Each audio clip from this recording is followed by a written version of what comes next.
Graduated from Rowan University in the spring of 2022 with a sports communication and media degree. I got to actually call minor league baseball and G League basketball games while I was in school. And then I graduated, and as soon as I graduated, I went to NFL Films in Mount Laurel, New Jersey. And as much as I loved that experience, I miss putting on the headsets. I decided, you know what, talk is cheap. I have a laptop that's in my house, and so 21 months later, here we are, still on YouTube, calling games and building an incredible, loving community on here with the people that I call my Philly freaks with a capital P and a capital H. We go live for every single Phillies, Sixers, and Eagles game, and we do it like old school radio play-by-play style. I'm Jason Joseph. and this is Play-by-Play with JJ. I showed a swung on barrel. Get out to right field. Bye-bye baseball. That baby is long gone.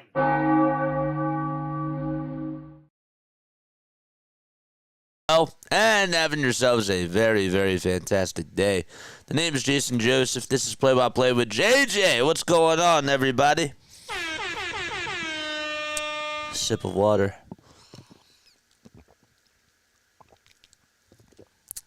If you guys are new to the channel, make sure you guys hit the thumbs up button, hit that subscribe button as well, and turn on those notification bell icons too, and that way you'll know when we go live for Phillies, Sixers, and Eagles games. That's exactly what we do on this channel.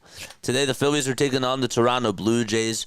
I'll be honest with you, haven't even gotten a chance to look at the starting lineups just yet.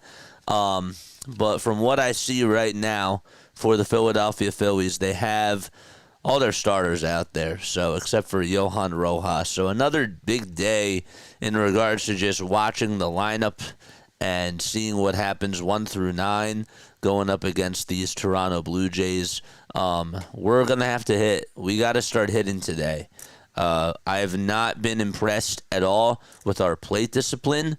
I have not been impressed at all with how we've approached every single at-bat. And so I find it interesting because I'm looking at the lineup today. Kyle's in the leadoff spot, and then they're putting Trey right behind him. And I'm curious to see how that does work. But in regards to just Trey batting in the leadoff spot, so far through these couple of spring training games, it just has not been working.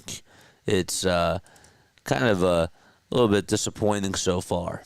So Bryce, Bohm, and Kepler are going to be batting in the 3, 4, and 5 spot. I also have my docs set up a little bit differently. I cannot highlight chats. I've been really disappointed with how Ninja Chat has not been working.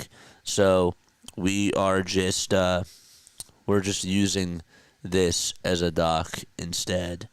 So I'm not able to select chats, but it is what it is, and hopefully we can find a better alternative soon, but I wanted to just post this as an extra doc.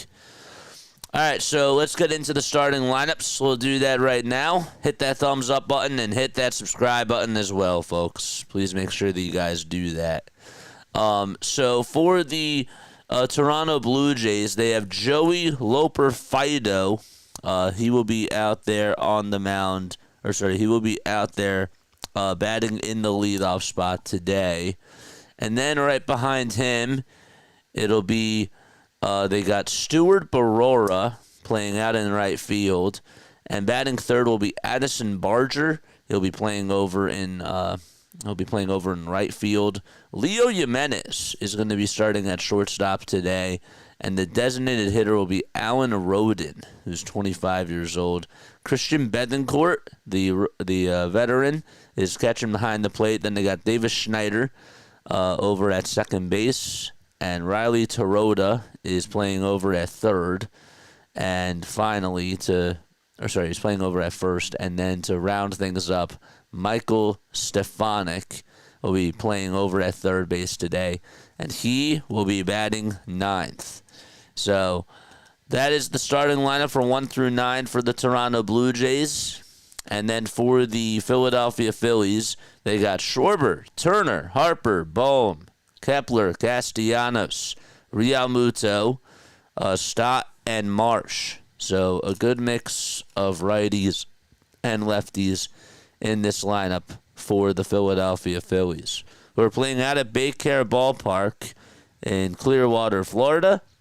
It looks like it is a beautiful day out there, 73 degrees Fahrenheit. Home plate umpire and the rest of the crew chief for this afternoon. It'll be Adam Beck behind the plate. James Hoy's over at first. Phil Cuzzi's at second, and Jen Pawal is the third base umpire for this afternoon.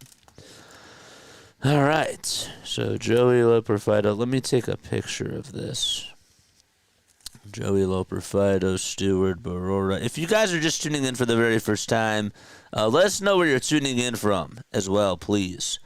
Something else to note is that Taijuan Walker is going to get another outing on the mound today. And another big outing for this guy just to see if he can try to do a lot better than the last outing.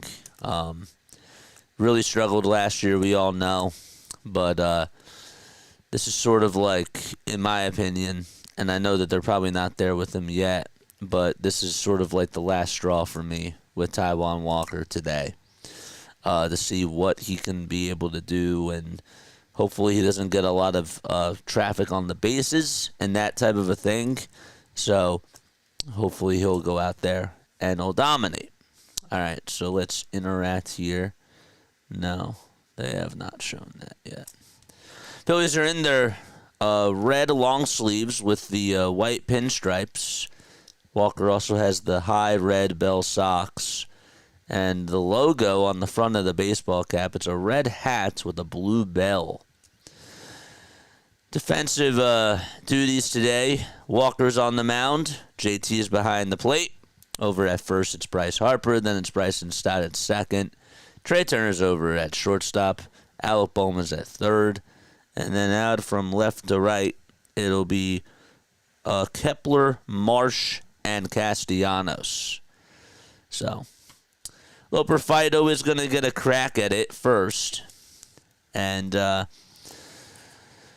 we are ready to get underway. Blue Jays are in their blue tops and white bottoms. First pitch from Taijuan, and it's a swing and a miss on a 92-mile-per-hour fastball right down Broadway. The ball's one strike. Walker kicks and delivers and throws a splitter. That's outside at 87 miles per hour. Joey, last year, had a .214 average. He also had 4 homers and knocked in 25 runs. The next pitch, that's outside for ball 2. 2-1 delivery as Walker doesn't waste any time. And he throws a sinker right down the middle. That is swung on and missed as well. And the count is now 2-2. All right, so let's go back to here. And we are good. Scoreboard's up and running. 2-2 pitch on the way. Walker gets a strikeout.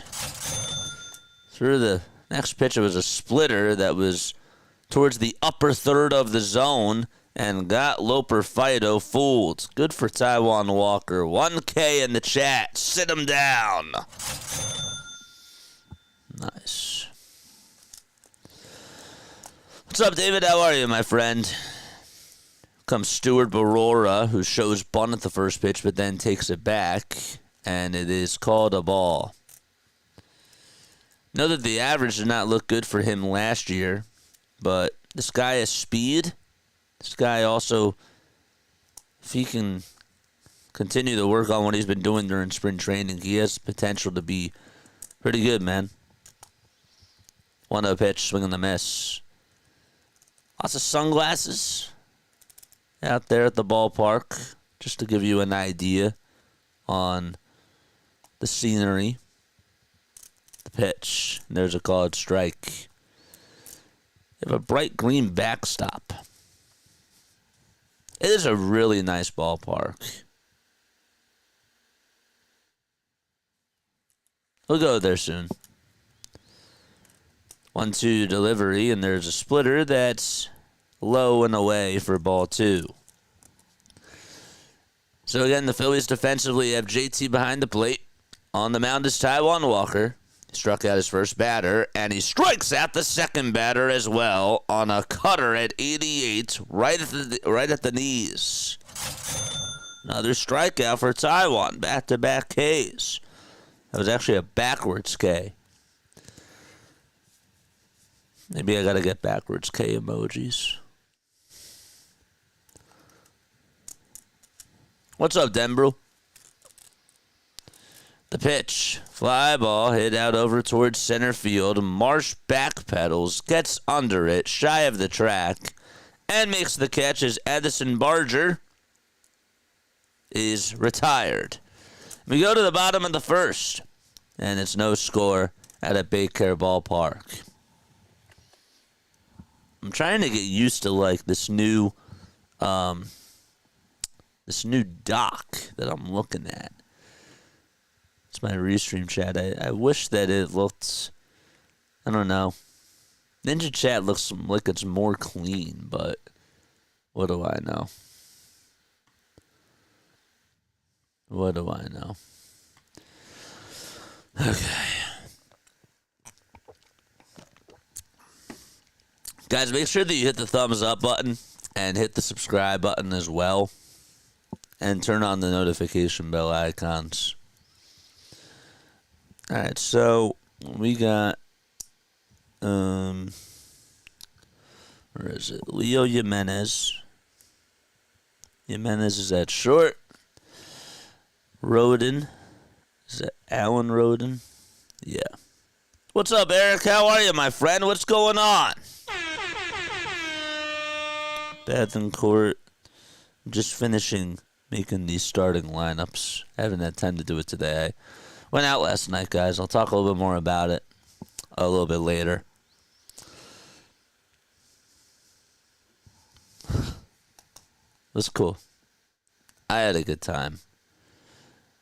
But I also learned a valuable lesson. Riley Terada. Nice. Flyers are on. They just scored. It's 1-0. Owen Tippett just got a goal. Yep. I just saw. I got the notification. Thanks for telling me, though. I literally, as soon as it came up, I was reading it, and then I see Denver right down below. I was like, yep, he's on it too. Love it. Love it. Absolutely love it. Comes Kyle Schwarber as he's batting in the leadoff spot. So again, it's Schwarber, Turner, Harper, Bohm, Kepler, Castellanos, Realmuto, Stott, and Marsh. First pitch to Kyle is taken down for a ball. This is Bowden Francis pitching. He had 2 outings last year where he almost pitched a no-hitter.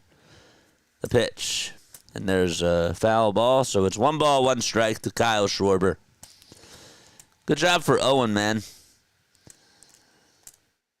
13 starts last season. 1-1 pitch, and there's a curveball that's taken by Kyle Schwarber right at the knees for strike 2.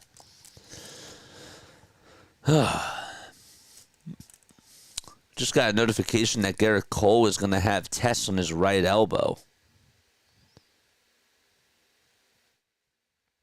Gave up 6 runs, 3 homers in his last outing. The pitch, and there's another foul ball, and the count still remains at 1-2. Schwarber last year was 3rd in the National League in homers. He had 38 last year. And the next pitch on the way, swing and a miss. Goes down after chasing a slider. And Schwarber's down on strikes.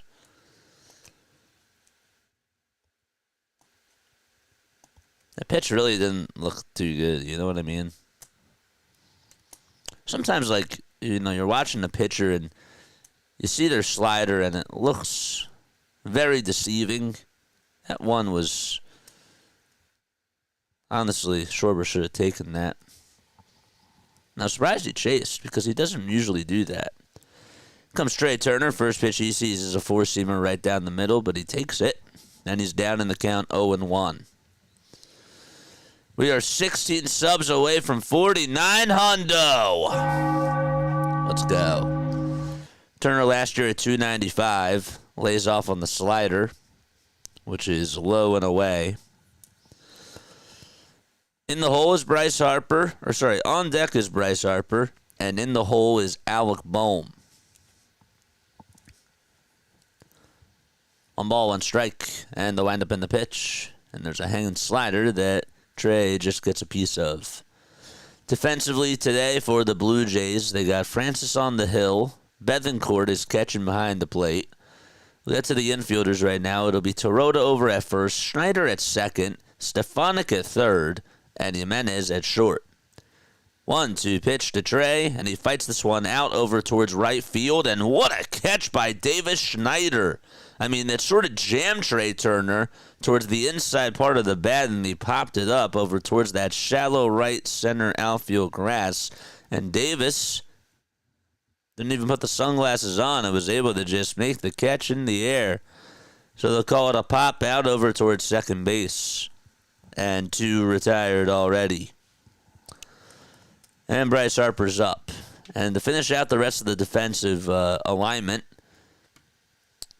it'll be Barora out in left, Loper Fidos in center, and Bargers in right. Harper wearing light green / tealish batting gloves and takes the first pitch. But I think it was a strike.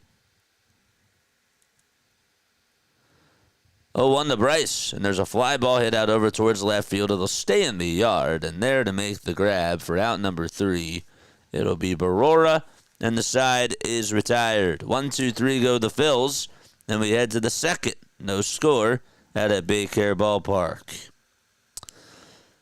Okay. I'm going to take a very quick step off. I will be right back. All right. I will be right back, I promise.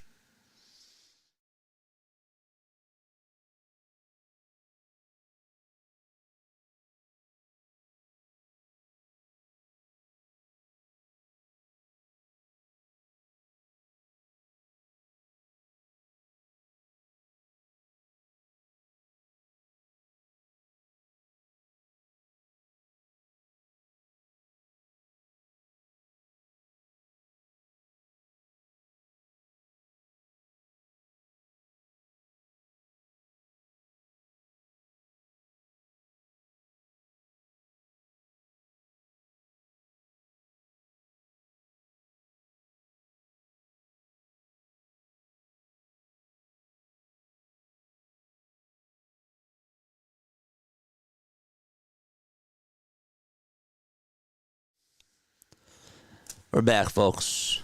There we go. Halftime. Drop that link down below. You know what to do, man. Welcome aboard Philly halftime. I'm a little bit calm today. I went out last night. I had a really, really nice time.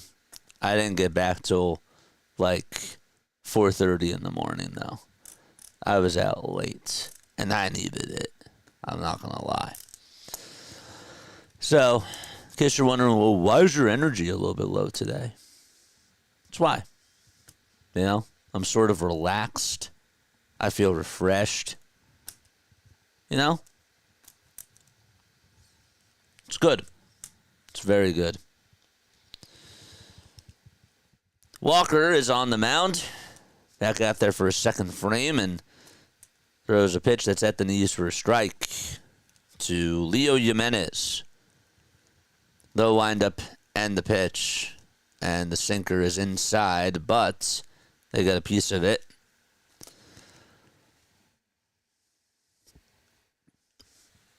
And the count is 0-2.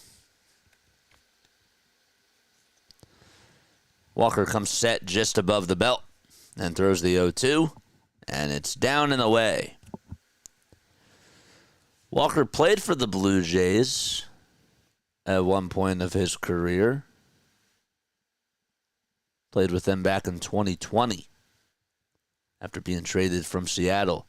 The pitch, there's a roller hit over towards shortstop. Turner gobbles it up, tosses it over to first, and Leo Jimenez is the first out of the inning. How many people do we have tuning in? We had a nice audience. 6 concurrent viewers on the vertical. That's cool.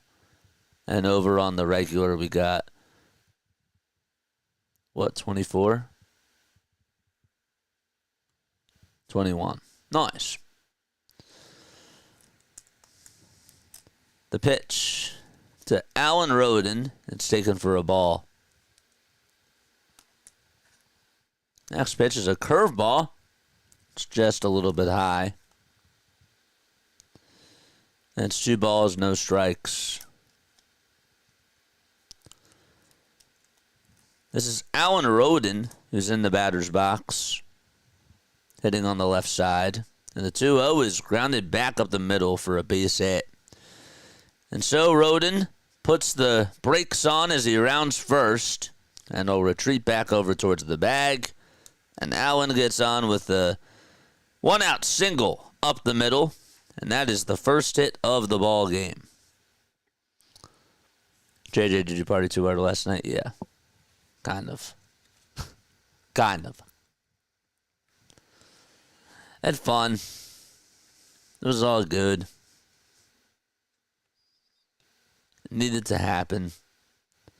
We're getting back into the grind, man. Like, we've been doing this for, 10 days in a row? The pitch in the air, hit out over towards center field.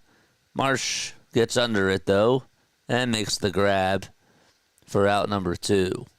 Wasn't really too deep of a fly ball. Harper is looking over at home plate for a second. I don't know why. They showed him looking towards home plate. There was maybe something that he didn't like or whatnot. I don't know. Gotta let loose for a bit. Toss back over to first by Walker. Got him! He's out! So Allen Rodin gets picked off over at first base, and that is going to end the inning. We go to the bottom of the second. Bang, bang play. Walker certainly fooled Allen Rodin, and a good throw and a good swipe by Bryce Harper. Good throw by Walker, good swipe by Bryce, and that's going to end the inning. We go to the bottom of the second. Let's go. Okay.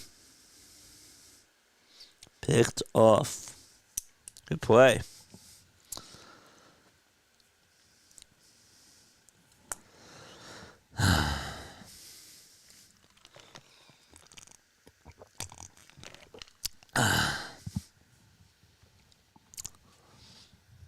If you're tuning in on Twitch, welcome aboard. The name is Jason Joseph. This is Play by Play with JJ. We appreciate each and every one of you for being on here. How was everybody's night last night? Anybody do anything special? Anybody do anything cool?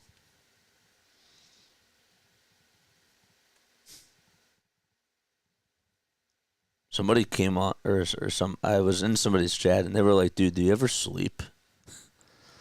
I'm like, yeah.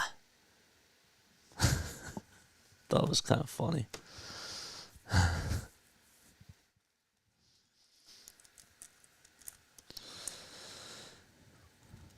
We're just grinding, man.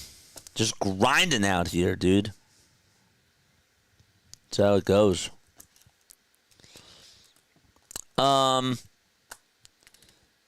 There was something that I was going to ask chat, and I can't seem to remember. They're showing a replay of the pickoff over at first, and Harper did a good job at just tagging Allen Rodin on the shoulder.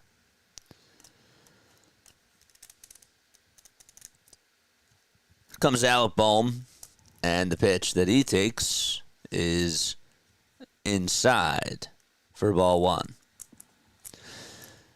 Continue to like and subscribe, baby. Let's keep going. Want to pitch to Bohm. Fly ball hit out to deep right center field. It's carrying. It's going back towards the track. See you later. Goodbye, baseball. A good spring training for Alec Bohm, and that is home run number 4.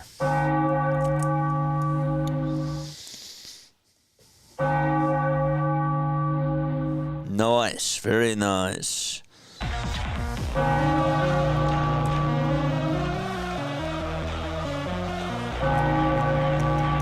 I like that swing. It's a very, very good swing.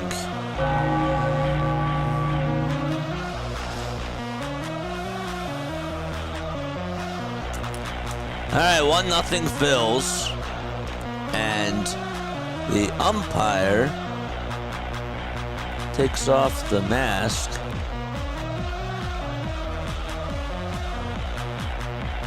What's he looking at Bohm for? Did the fan reach over?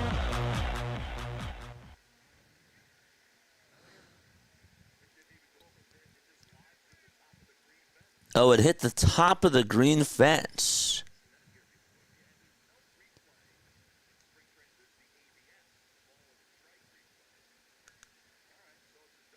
It hit the top of the green fence, so therefore it is a double. It is a double. So it's not a home run by Bohm. It looked like, even as the ball was hit, that it cleared the way. So it is a double for Bohm and not a homer. Damn. And Kepler is up to bat. First pitch he sees is in there for a strike, and the next pitch is down low and inside. There was really no way to tell. There wasn't a way to tell. So it's a double for Alec Bohm instead of a home run. Still a good swing.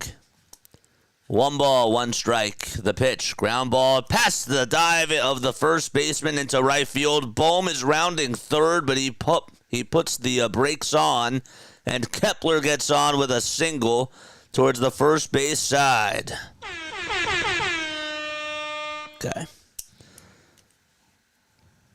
How was the party last night? Oh, Max, stay on.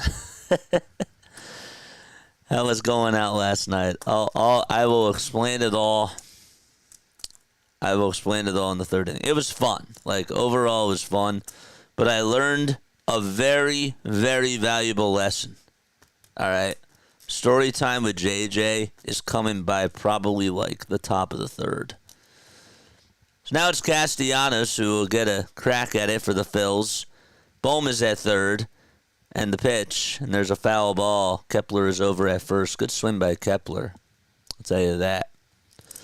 Mike, what's going on, dude? How are you? I was listening to Pink Floyd the other day.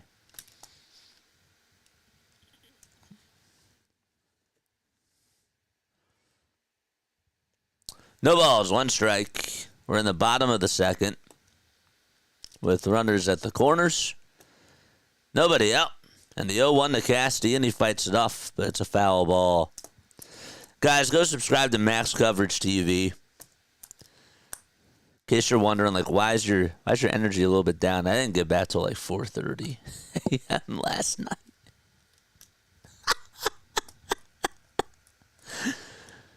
Yeah, but we got it. We're good. We all good. 0-2 pitch, swing and a miss. And Castellanos goes after a splitter. And there's out number 1. Oh, that's too bad. A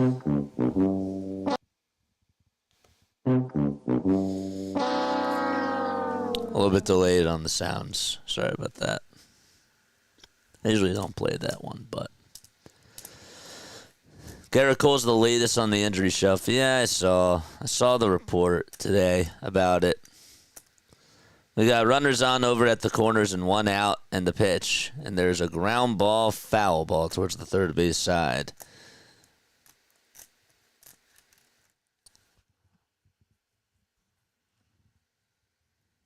You know, it's kind of funny. I think that when I went out last night, I don't know if you guys watched like the best show ever, but I could have sworn, like with where I was at, I could have sworn that I saw Sylvana Keller.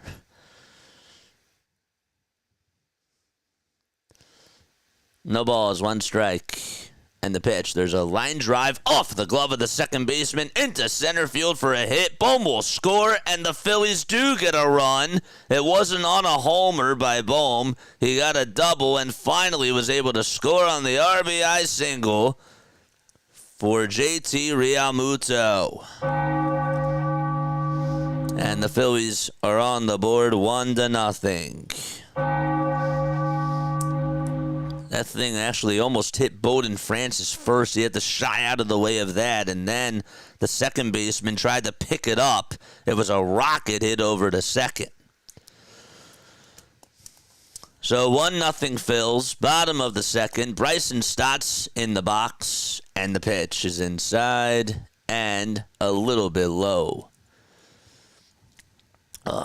But yeah, it was fun. It was a good time. 1 ball, no strikes to Bryson Stott. And the next pitch, he fouls it back over towards the screen. But yeah, the best show ever, Silvana Kelleher. If that was her, shout out to Silvana. She does a good job. Temple grad, I think.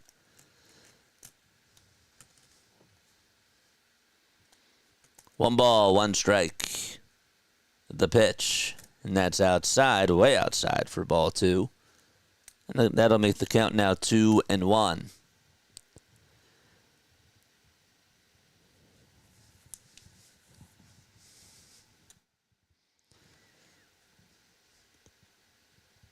One out. Runners at first and second, and the pitch to Stott. Swing and a miss. Got a four-seamer right down the pike. And missed it badly. How many people do we have tuning in? We got 26 on the regular stream. That's cool. The pitch to Stott, and he fouls it off. Second period now is underway in the Flyers game. Twitch actually keeps me updated on this. That's kind of nice. Even though I can't highlight chats. Kepler's at second. JT's on at first. The pitch. And the umpire says it was outside, but the catcher wants to review this. And they are going to challenge it. And that is just outside. Good eye by the home plate umpire.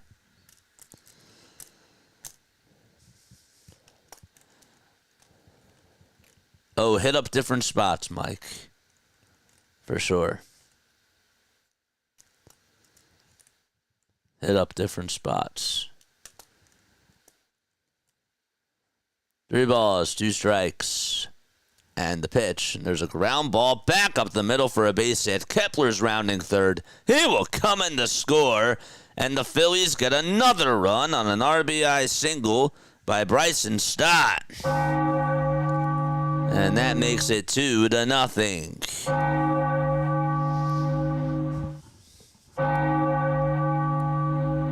Well, the Phillies bats are coming to life today against Bowden.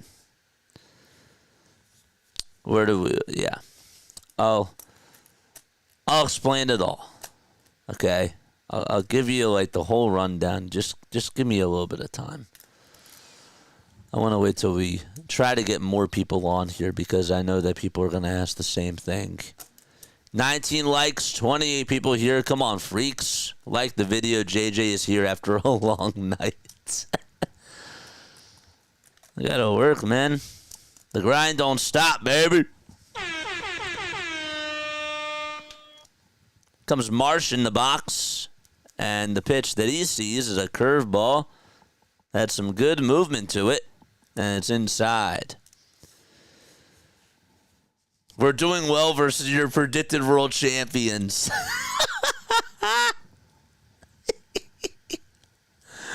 What a pitch. Swing and a miss. And for those of you that don't understand the joke, 2 days ago, we had a rain delay. And I went live, and as soon as they announced that there was a rain delay, I wanted to actually go series by series and predict the actual season and whatnot. As the pitch over to Marsh is grounded over towards third, and the throw over to second is in time. Stott is on one knee, and it looked like he took a little bit of a weird slide into second base. Davis actually had to go cover the bag over at second because it was an awkward play. The shortstop was over towards the third base side, so Davis did not recognize that he had to go cover the bag, and there was some miscommunication there, but he did, and he just got the out by force. So there's 2 outs. So back to the story. We were doing like some simulators, like whatever, and we were doing some predictions, and by the time we came to our playoff brackets, I had Braves versus Jays in the World Series.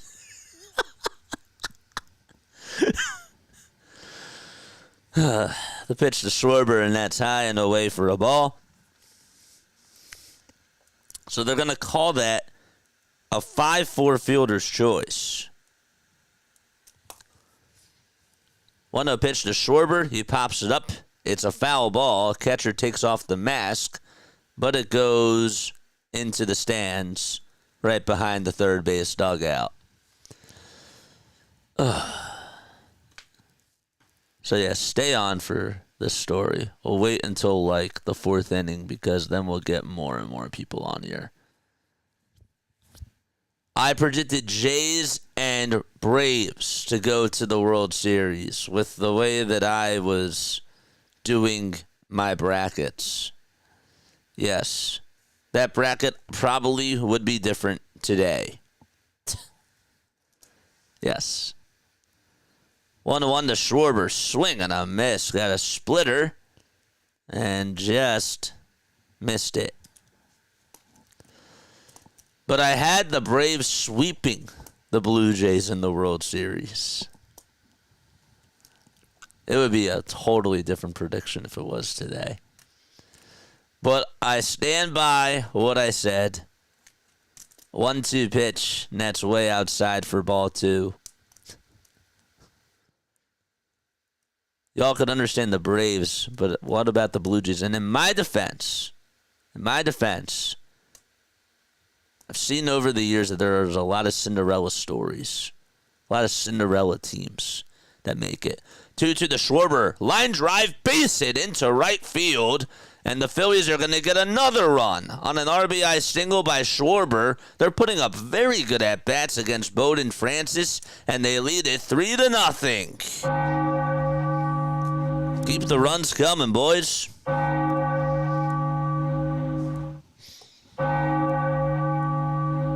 And Trey Turner is coming up. That thing was yanked over towards the first base side. It went over the first baseman's head. He tried to leap up and make the catch, but it was just out of reach. It was a bullet. Phillies have 3 RBI singles today. And now it's Trey Turner who wants to join in on the party. The pitch. And there is a strike called. You predict the Marlins are going to win the World Series. Yeah, they're going to be led by Starlin Caba.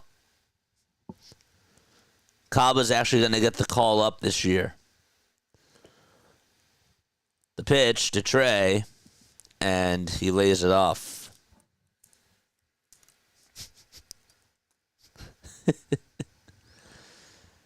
Turner last year was 4th in the National League in batting average behind, of course, Luis Arraez, Shohei Ohtani, and Marcell Ozuna.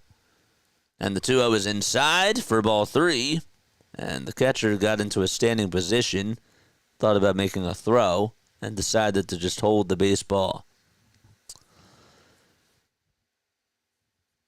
Luis Robert Jr. MVP, folks. White Sox Rockies World Series this year. Robert Jr. versus Chris Bryant, if he plays. Continue to like and subscribe and hit the bell icons as well. Mike says that's my actual dark horse.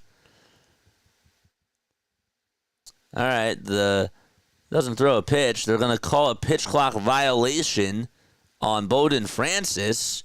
And Trey Turner gets on with a walk. And that's going to load to the bases. All right. Phillies have bases loaded here in the bottom of the second. And we got a pitch and change.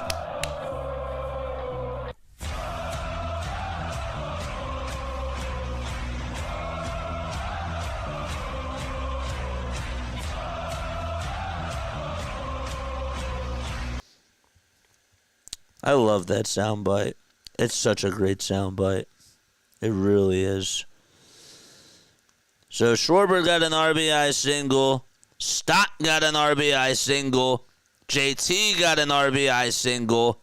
And that is how the Phillies have 3 runs. Bohm actually almost hit a homer. They originally ruled it as a homer, and then they reviewed it, and they said that it didn't even clear the fencing out in right center field. And so they overturned the call and called it a double instead. Maybe it was a blessing in disguise because, you know what? It's actually kind of nice to see the team not just always have to rely on the home run.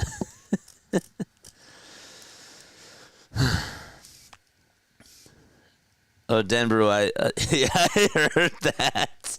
I heard about it when I was out last night. I heard about it. I did.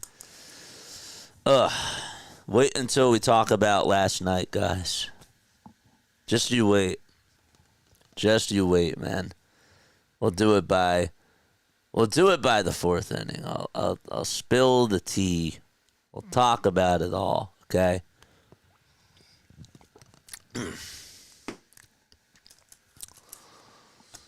But yeah. I did not get back till 4:30. John didn't know that, so that's why I had to repeat it for him. It was good, though. It was fun. Here comes Bryce Harper with the bases loaded. Oh, boy. Get your popcorn out for this. First pitch to Harper. It's inside for a ball. And the next pitch, it swung on and missed. They just cut back. I love it when they just cut back and the first pitch is right there. Paxton Schultz is going to pitch against Bryce Harper. Probably not the most ideal spot for him. The 1-1 to Bryce. Swinging a ground ball hit over towards the right side. Fielded cleanly by Davis Schneider. And the throw over to first is in time.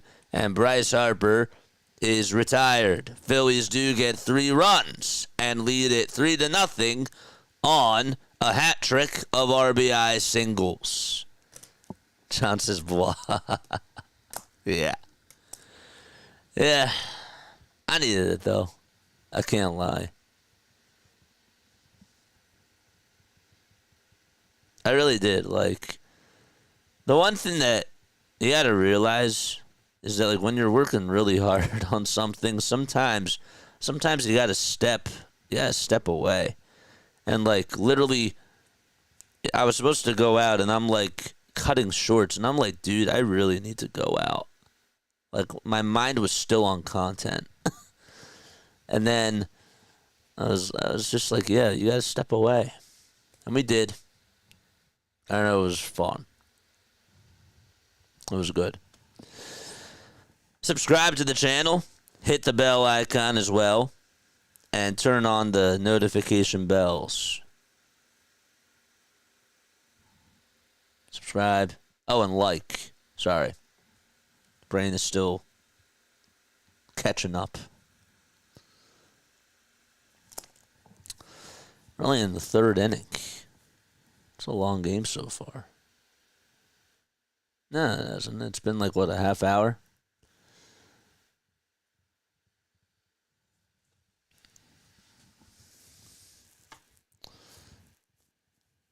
Hold up, is Max still here? You still here, Max? JJ had a private party at the Bada Bing. Smells like baby oil and fun today, says John. Nah, we didn't go that far. We didn't do that much.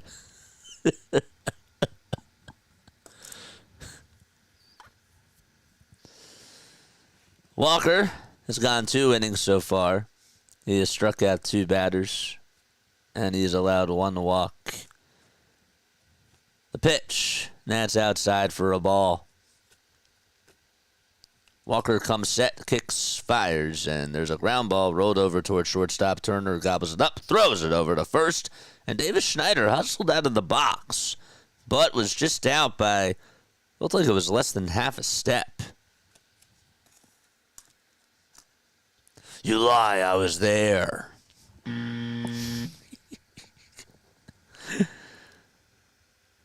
So 8, 9, and 1 are due up in the order, and now it's 9 and 1 that are due up next. But 1 comes before 9, JJ. Not in baseball.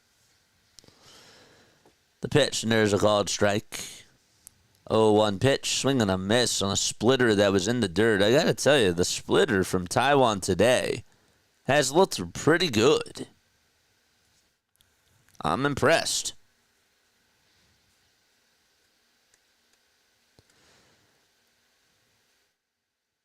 Oh, 2 pitch on the way. Swing and a miss again. Taijuan Walker with 3 strikeouts today.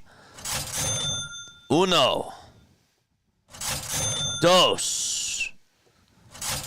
and 3. Beautiful.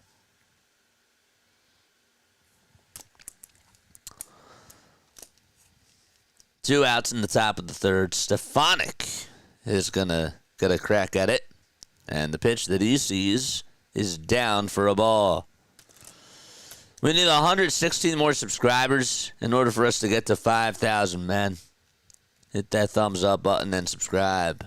1-0 pitch. And that is a called strike. I thought maybe it was a little bit low. But it is a strike called anyways. 1-1. Ground ball back up the middle for a base hit. And the Blue Jays have their first hit. Or their second hit of the day, I should say. I forgot that Rodin got on with a single.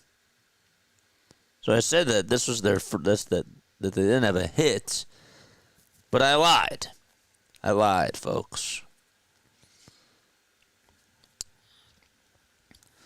Now it's Joey Loper Fido who struck out swinging in his first at-bat. And the pitch is fouled away. So after a pitcher gets a strikeout, put those chairs in the chat. Line them up.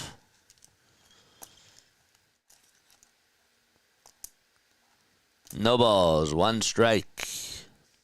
Walker kicks and delivers. And this thing is popped up and skied over behind second base. Turner gets a good read on it.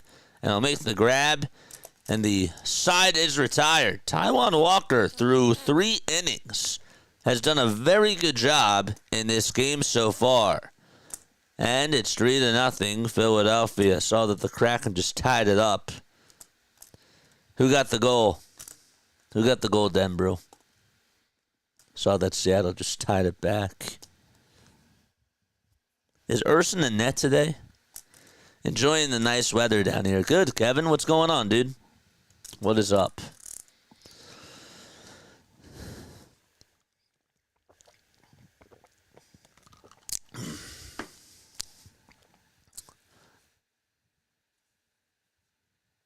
I'm waiting for Larry to come on. I want him to hear the story.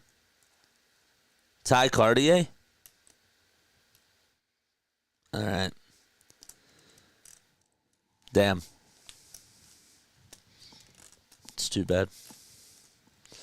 Yeah, Urson's in net. Figures. Urson's not like a terrible goalie, but he's just... I don't think he's a good first option. I really don't. Hit that thumbs up button if you're just coming on into the channel. The name is Jason Joseph. This is Play by Play with JJ. Had to have 24 ounces of Wawa coffee. I'm doing good. That is a lot of coffee, my guy. Oof. You had a long night? I could use some of that. Because I did. 2 24 ounces of coffee? That's 48 ounces. Jeez. Whew. Coffee.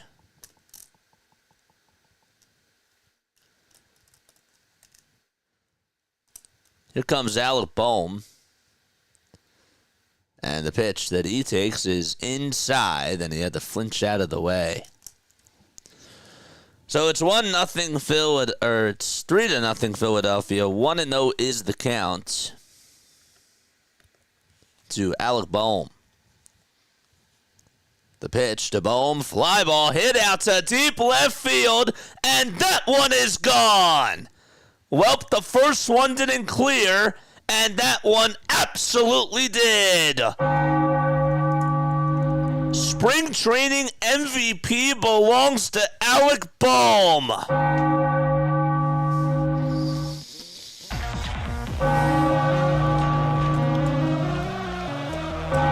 I'll take that.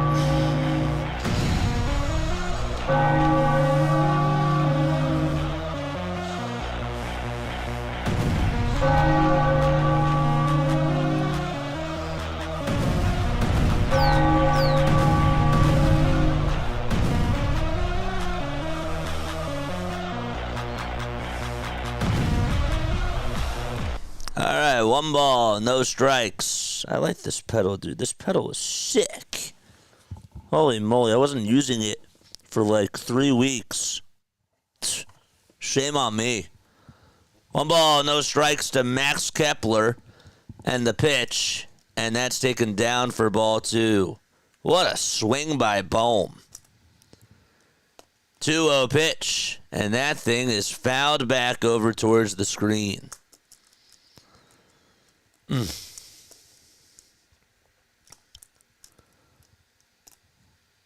2 balls and 1 strike to Max Kepler. And he'll call for time very quickly. Let's get active, chat. Charges in the chat. Charge.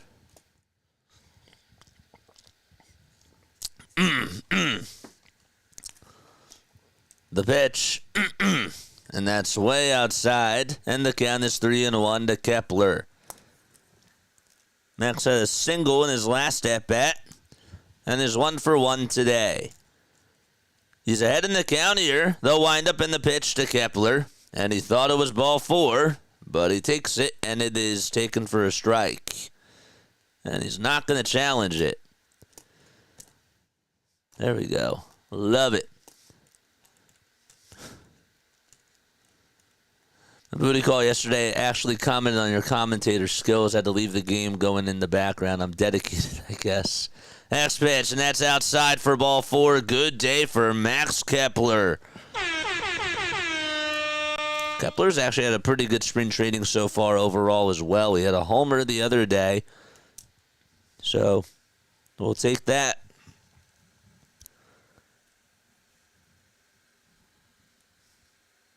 We will certainly take that. The pitch. And there is a ground ball, foul ball. They say that Bowden Francis is still pitching, but that obviously is not the case. So let me get you a name on who the guy is that's pitching now. It is Bowden Francis. No, they went to Schultz to end the 2nd inning. Is Francis... He is back out there? That's what it says.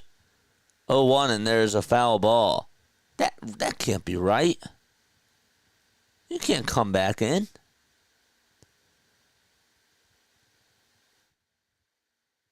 Yeah. They give up the 4 earned runs to him. 0-2, and there's a foul ball. He was taken out, and then Schultz came on in. That was Paxton Schultz, and Bowden is back out there. What? Is Toronto breaking a rule? I think in spring you could put a guy back in there. That is so weird. 0-2 pitch to Castellanos, swing and a miss. So, and he is down on strike. So, I have to put Francis back in. That's really odd. In spring training, you can put a guy back in. I guess that's a rule. But then why wouldn't they just put...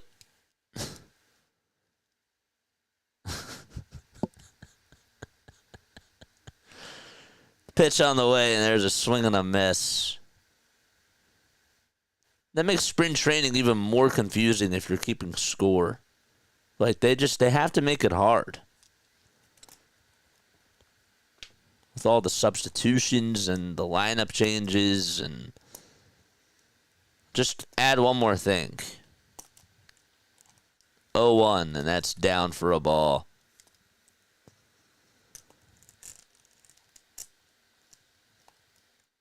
I don't know if he's available.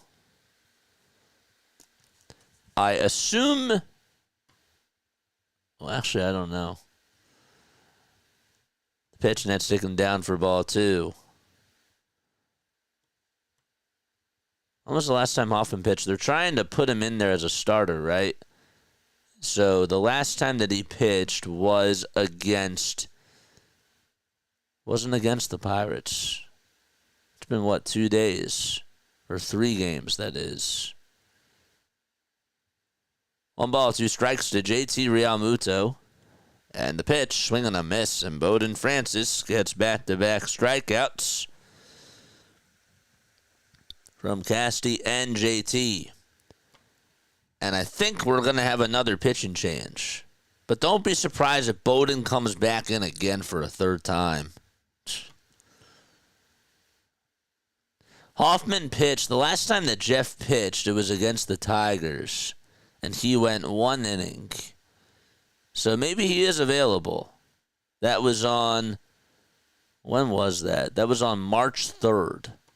So it's been 5 days since he last pitched, I believe. Unless I missed a game. No, they played the Yankees. He did not pitch in that game. Excuse me. He did not pitch in that game. Faced the Red Sox. I don't think he pitched in that one either. No. So he probably is available. I would assume. All right, so we got another pitching change.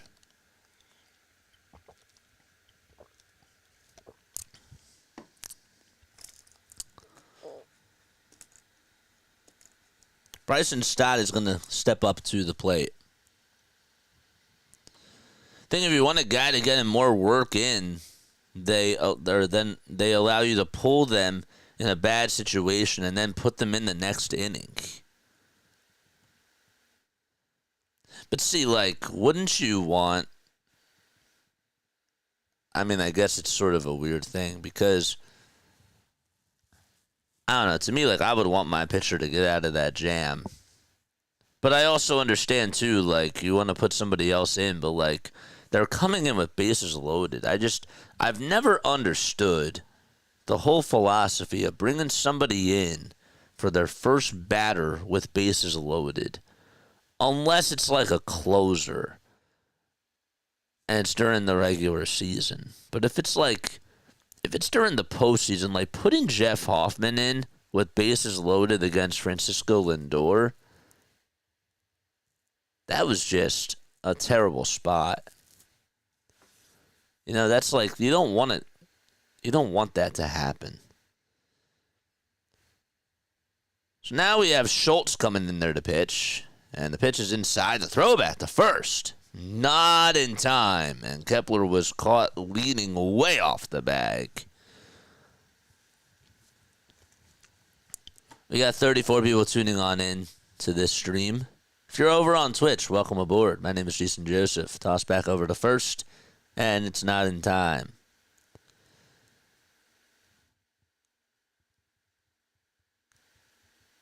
I'll tell you what. I like the fact that we don't have pitchers trying to pick off so many times like they used to.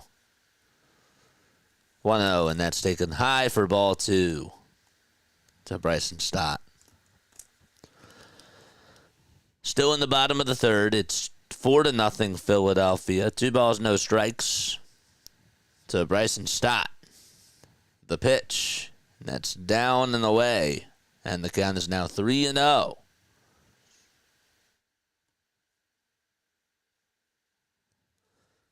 Blue Jays are 7-5 in spring training so far. Phillies are 4-8.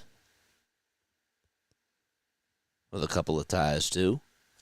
And the pitch way outside. And a 4-pitch walk for Bryson Stott. And Kepler will transfer over to second base. There's Paxton Schultz. This is his 2nd inning today. Really, it's just his 2/3 of an inning today. His second third. It's weird. The pitch, and there's a called strike. But it is his second inning that he has pitched in today.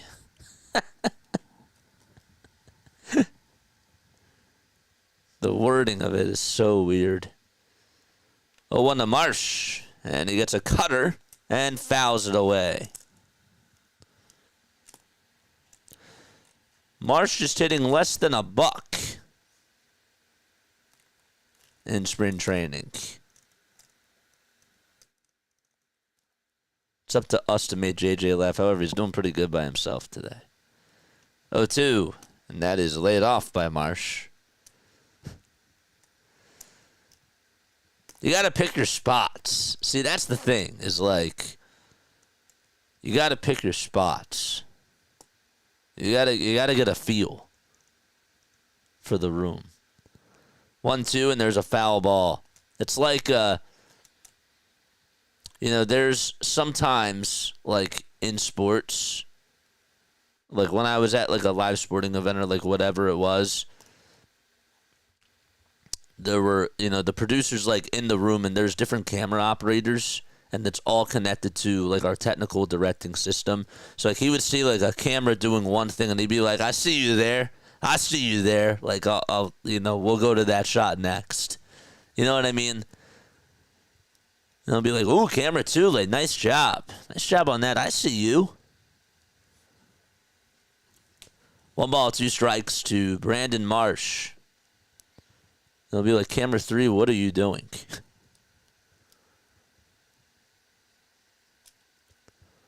One ball, 2 strikes to Brandon Marsh.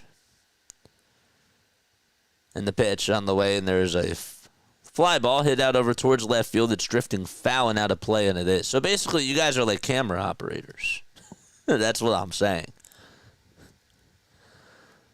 And I'm the producer.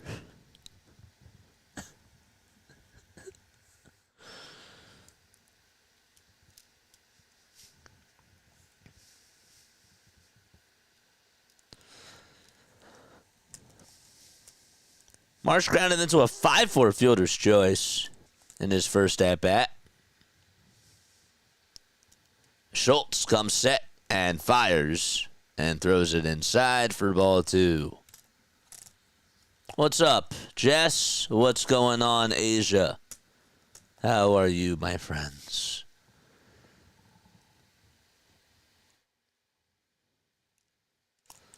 Two runners on, 2 outs, the 2-2 pitch. Ground ball back up the middle for a base hit. Kepler's going to score, and the Phillies are going to take a 5-0 lead. That is the 4th RBI single that the Phillies have manufactured today. And stopping over at third base is going to be Bryson Stott, as Marsh is able to get on base. I had to sort of double check that. 5-0 Phils.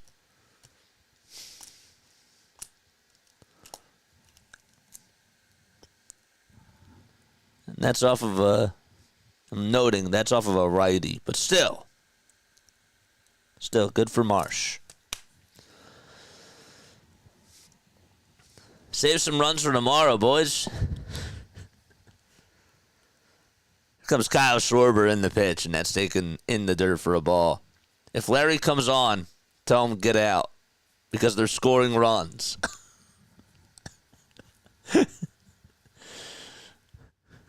Just kidding. 1 ball, no strikes to Schwarber. Would like to see him get one today. I know he had an RBI single his last time up, but it'd be cool to see a Schwarbomb. In the pitch, and there's a strike.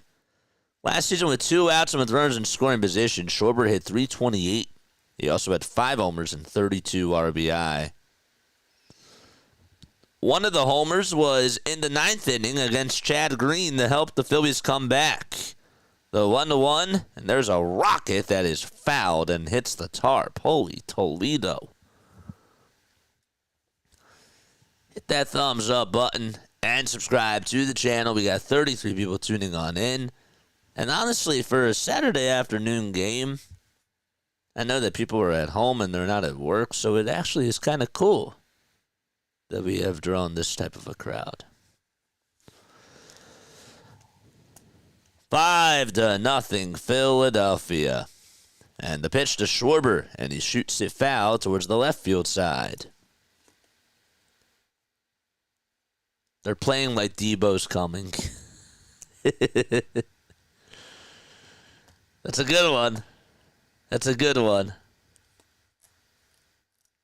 Kraken got another goal. Are you kidding me? Come on, man. Come on. 1-2 pitch, and that's in the dirt for ball 2. Come on, Seattle. Come on. Aww. It's now 2-1. Who scored? Who scored then, bro?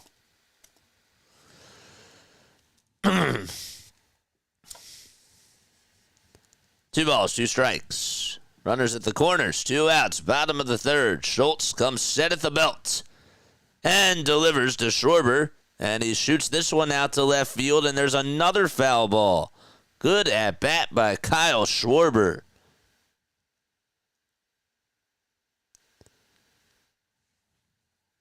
Isn't it nice to actually take pitches and to work up counts? I think so. 5 seconds left on the pitch clock. The 2-2 delivery, and that is high and away for ball 3. And this is the 8th pitch of the at-bat.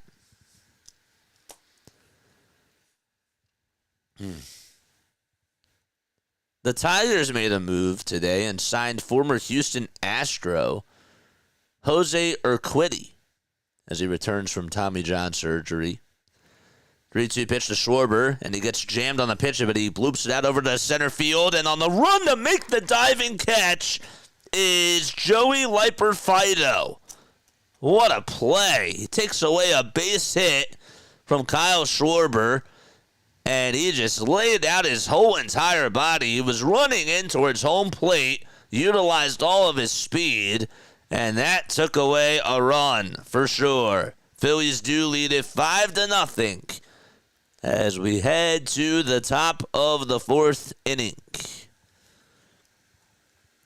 Can't believe he caught that. Just got it right above the turf, too.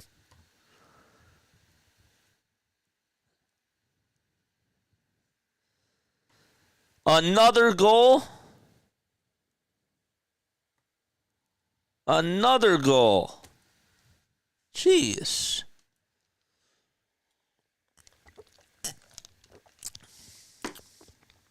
Oh no, Moosey's back. Oh boy. That sucks.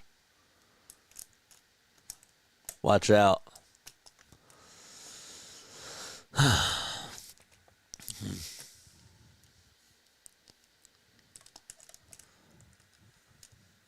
It says that we've only been live.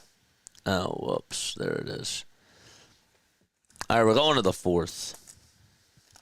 All right. I'll wait one more half an inning. We'll wait till the 5th to talk about the whole thing from last night. That's like a good midway point, you know?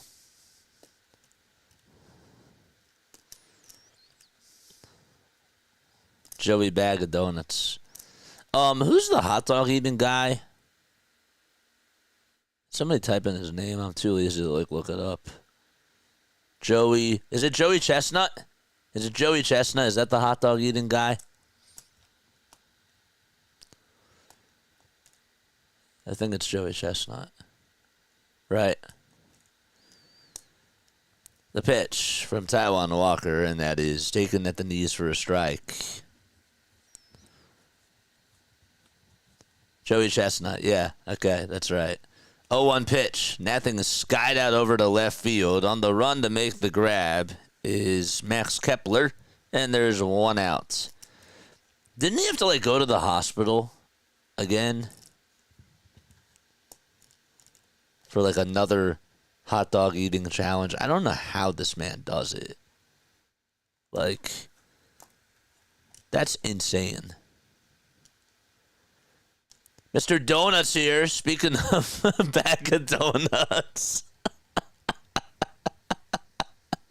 That timing was perfect. What a pitch. There's a called strike. Caught that. Joey Bag of Donuts and Mr. Donut 775 comes on in. I'm very desperate for the Phillies to win a third title. I feel that, man. I do. I totally feel that. Welcome aboard, man. Sorry, we're not laughing at you. We're just laughing because one of our commenters made a comment about Joey Liper Fido after he made a nice catch, and he was like, who caught that? Joey Bag of Donuts? And the timing was just impeccable. 2-1 pitch. Nets taken for ball 3. Walker kicks and delivers. Surprised he's still pitching. 3-1, and there's a foul ball. Joey Chestnut looks like my high school girlfriend in the football locker room.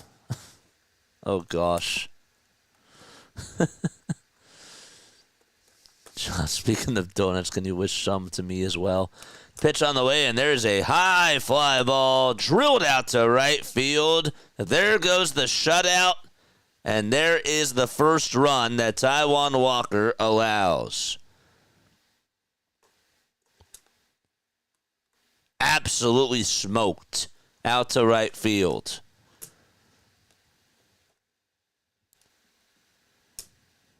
All right, John, tell Moosey to go. Just kidding.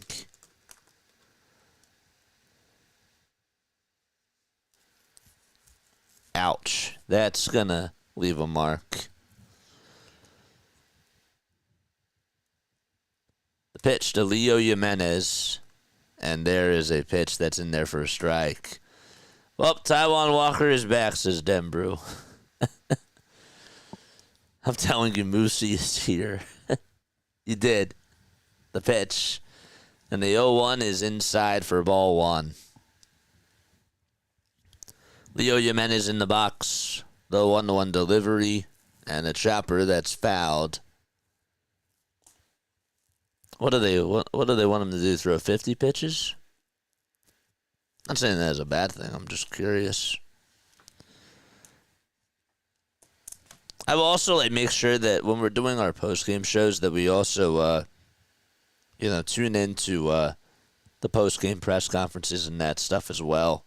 1-2, and that is way outside for ball 2.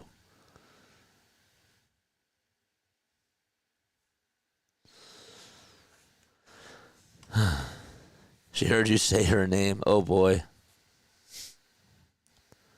2-2 pitch, and that is down for ball 3. Let's go, Taijuan. Come on, get out of this.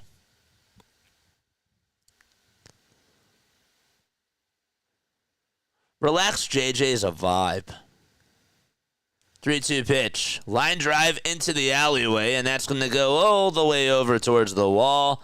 And Jimenez is going to get a stand-up double as he is over at second base. The throw is cut off from Marsh all the way over to Trey Turner.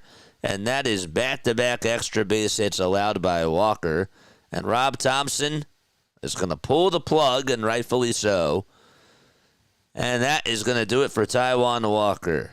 So, a pitching change coming for the Phils. And Walker overall, we'll talk about it, but overall really had a nice day. He took some steps forward today, and Rob takes him out at the right time, and we'll have a pitching change. He's pitching like Tyrod Taylor. Taijuan Taylor.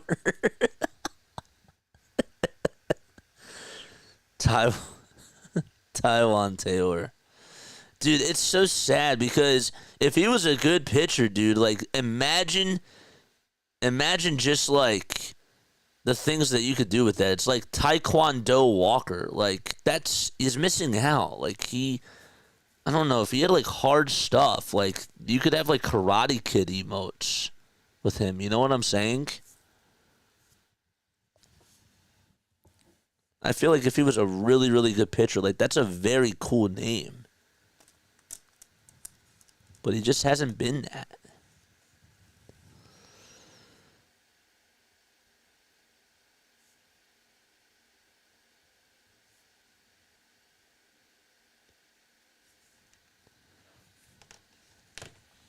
Oh, I could go for a Geno's. I could go for a Geno's cheesesteak, dude. Come on. Ugh. So a pitch and change in the top of the fourth with one out. Welcome aboard, everybody. Let's go to our monologue screen. Monologue screen we go to. Hi, everybody. My name is Jason Joseph. I go by JJ on here. Call me anything, just don't call me late to dinner. It's not what you do. But yeah, man. Hit that thumbs up button. Subscribe to the channel. We go on for Phillies, Sixers, and Eagles games. And we're going to be doing a lot more baseball this year. Not just covering the Phillies, but we're doing Sunday night baseball, which will be really, really awesome. And we're going to take the channel to new levels this year that this channel has never seen. And it's awesome. Speaking of new levels, all right, we're trying to get to 5K by opening day. That's what we're trying to do. So if you want to join in on that campaign, all you got to do is subscribe. We are so close to getting 5,000 subscribers, and we will hope that you will join along on that mission. 16 more for us to get to 4900. Spread the word. That's all that we ask. Spread the word. Tell other people that this channel does exist. It's an alternate play-by-play route, but we also have fun, and it's more chill. We have a cool community. 1-0 pitch, and there's a called strike. Shuffler's pitching. Phillies will shuffle the deck of cards with a new pitcher, and Shuffler is on the mound. Huh? Is that good? Huh? Maybe not. 1-1, and there's strike 2.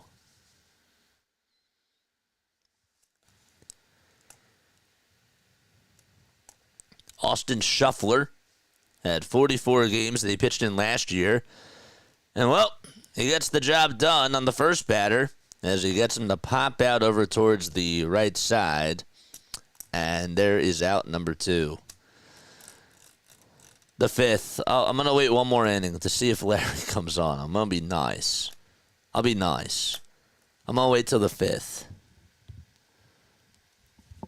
I'll wait till the 5th. That'll be the halfway point.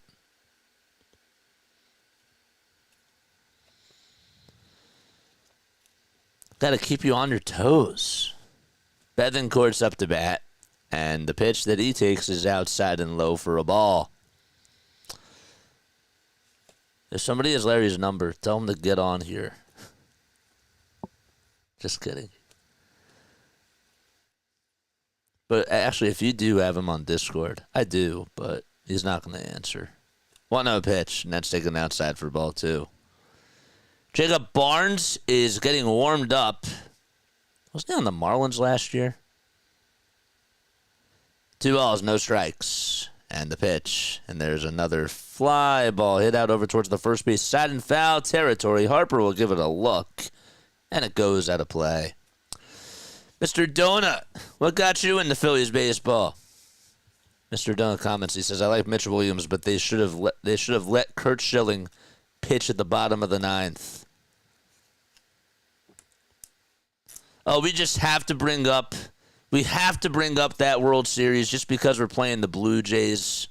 I get it. I understand. I wasn't even thinking about it. But I guess how could you not think about it? 2-1, and there's a pitch that's inside for ball 3.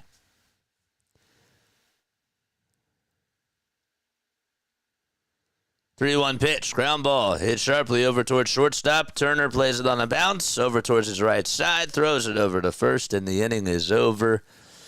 Time to go to the bottom of the 4th. All right, I got to take a step off. All right, I will be right back. I got to clear the throat. See you soon.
What's going on, everybody? Welcome aboard. The name is Jason Joseph. This is Play by Play with JJ. I just remembered I gotta get music.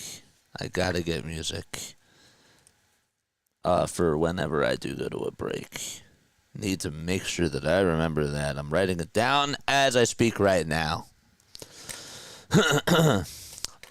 So Scott, by the way, I saw what you said in the comments. That's a really cool one. I like that. All the way to 5K with play-by-play with JJ before Phillies opening day, March 27th.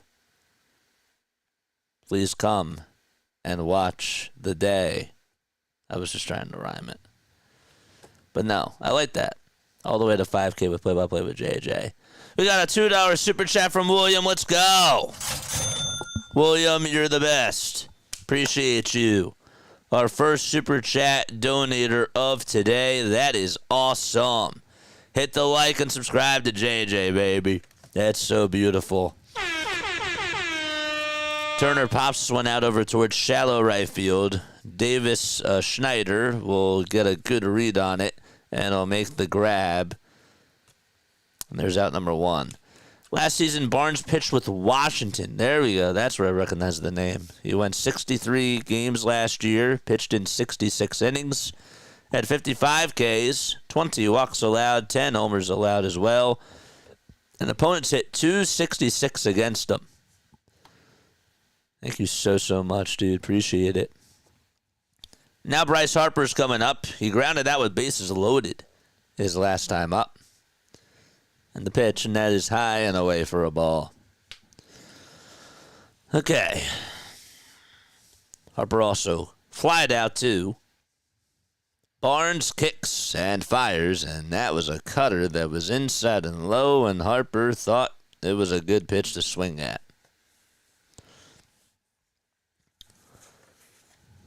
1-1 is the count. Bottom of the fourth, one out. And the pitch to Harper. And he fouls it back over towards the screen. Bohm is on deck. He has had the hot bat. Almost homered 2 times again today. First one was called back, and it was ruled as a double. Then the next time he hit it out of the yard. 1-2 to Harper again. And he takes a backdoor slider in the dirt.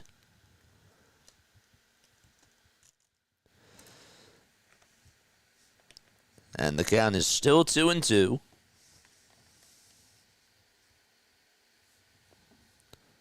And the pitch to Harper. Bouncing ball, foul ball towards the right side. Got a fun fact for y'all. And Scott, I don't even know if you know this. But did you know that Australia is wider than the moon?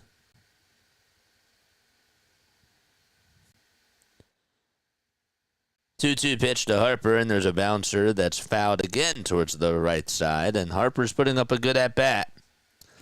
The moon is 3,400 kilometers in diameter, while Australia's diameter from east to west is almost 4,000 kilometers. I didn't know that. 2-2 pitch. Ground ball towards the right side. Base hit for Bryce Harper. And finally, Harper gets on, puts the ball in a good spot, and took a slider that just hung in there. Yeah. I did not know that. I really did not know that. And Russia is bigger than Pluto. That I did know. I did know that. But that's like a very random fact that I just looked up.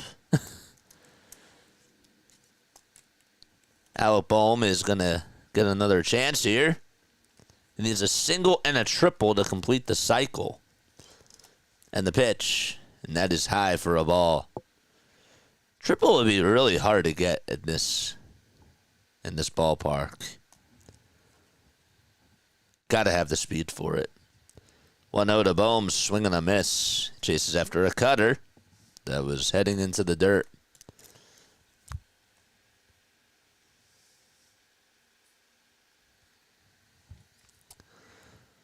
One ball, one strike, and one out in the bottom of the fourth, and another foul ball.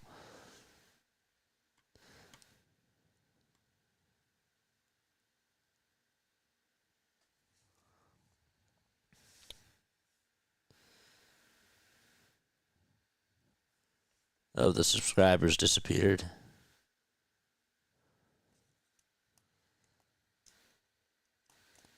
The pitch to Bohm, and he is going to line this one over towards second base. It was a sinking line drive that was caught, and Harper just retreated back over to first in time. What happened to this? Where did this thing go? There it is. I refreshed it. 2 outs in the bottom of the fourth. Come on, Larry. And now Max Kepler is coming up to bat. I also realized that Jane and Grace are going to miss this story. They would like to hear it. I'll have to send it to them. I'll have to get a clip. And I'll have to send it to them. The pitch on the way, and that's taken for a ball.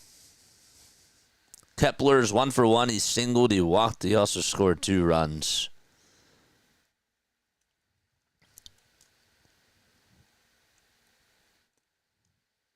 The 1-0 pitch, ground ball towards the right side, picked up by Davis Schneider, and the throw to first is in time. All right, so we go to the top of the fifth. It is 5-1 Philadelphia. JJ, when you post the thumbnail for the games, the first comment may be good for you to post an ad for the channel or upcoming events. Yeah, I know. That's a good piece of advice. I like that. You're right. We just got our subscriber. Let's go. All right. Guys, we're going to the top of the fifth inning. Phillies lead at 5-1. Thank you so much, whoever just subscribed to my channel. So, all right. So last night I went out. Okay. I didn't get back till like 4:30. Okay. Like when I went out, I went out. Okay. And I had a really, really nice time. Like overall, I had a very nice time. And I needed that. Like I needed to get out. I needed to get away from the computer, stop working, and I needed to, actually, go out and meet people. It's really, really hard to, meet people nowadays because social media has really changed a lot of things for our generation. They call it for Gen Z, whatever. But I wanted to not be a Gen Zer last night, but I wanted to go out. So that's That's what I did, right? So, we went to Barstool in Philly. I've never been to Barstool, Philly. It was really, really cool. It was really nice. Apparently, the one in Nashville is really good, too. The one in Chicago, I was told, is not so good.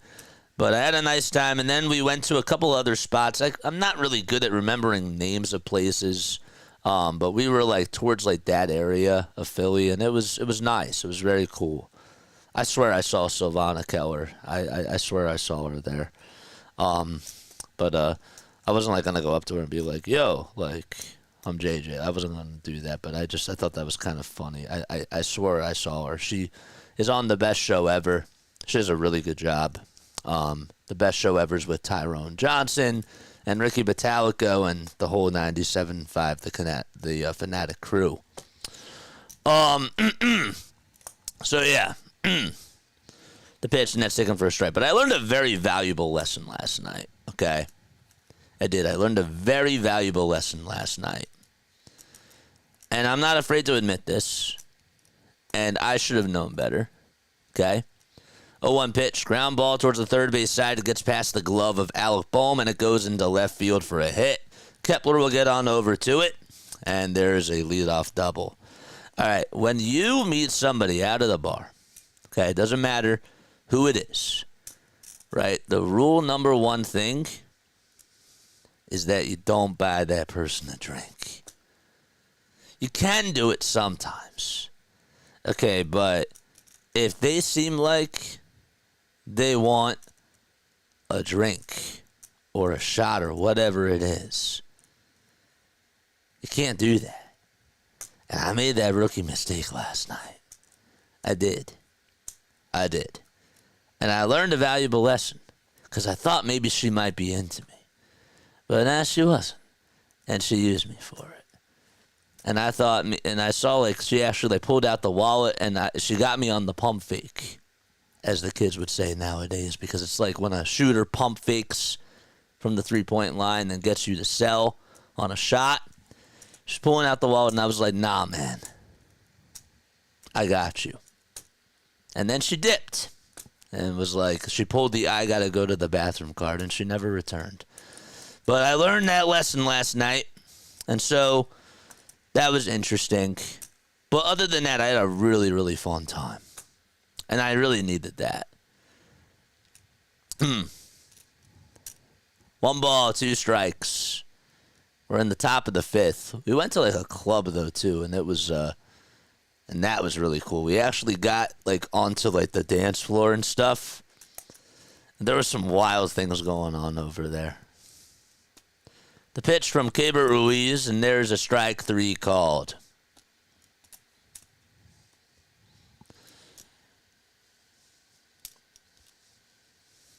And there's 1 out. So there's a cha-ching.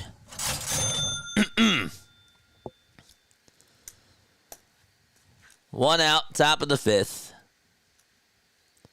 And the pitch, and that's taken up high for a ball.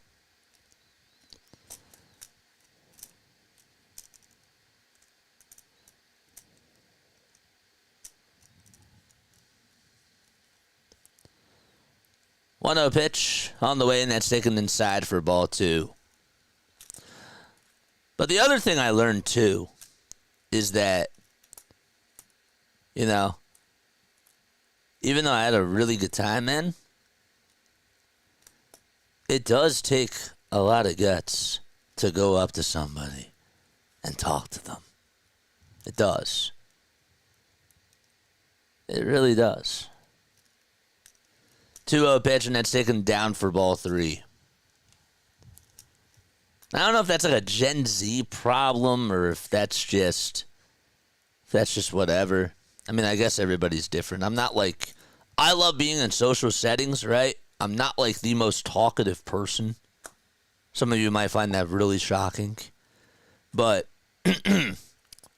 I'm more like reserved, but I love being in crowds. You know? And I like going out there on the dance floor to dance. It's cool. All right, so there's a walk allowed by Jose Ruiz. Did I say Keibert Ruiz? I meant to say Jose Ruiz. One out, top of the fifth.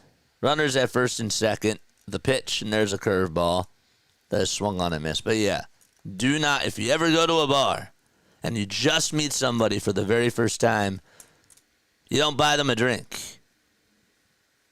9 times out of 10.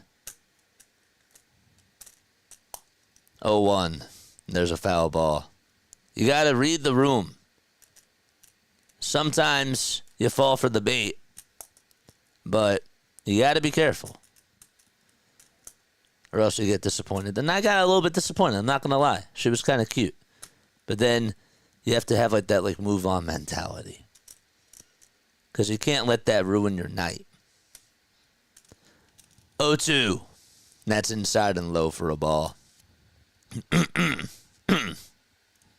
Why do I have junk in my throat, man? 1 ball, 2 strikes. And 1 out in the top of the fifth. Kevin says, I met my girlfriend at a singles dance. I get nervous going up to ask a woman to dance, says Kevin. You're lucky, man. That's really cool. I know somebody else that also met their girlfriend at a bar. It's really, really rare nowadays for that to happen. There's a little dribbler hit out over towards the first base side. Ruiz gets over to it and tags out the batter for out number 2. The runners go on over to second and third. How do you say that? Radio announcers that are so extroverted on the mic or stage and completely opposite in public settings. Yeah, it's funny, right? And, for me, I come from a theater background as Barora's up to bat and he takes the pitch high.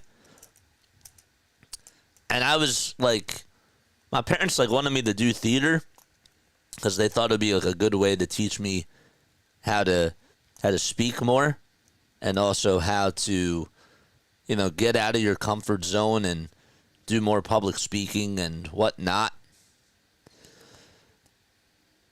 But I'm a quiet person. 1-1, and there's a swing and a miss. I am a Leo, too. I should reference that. I definitely give off Leo vibes, for sure. Definitely give off Leo vibes.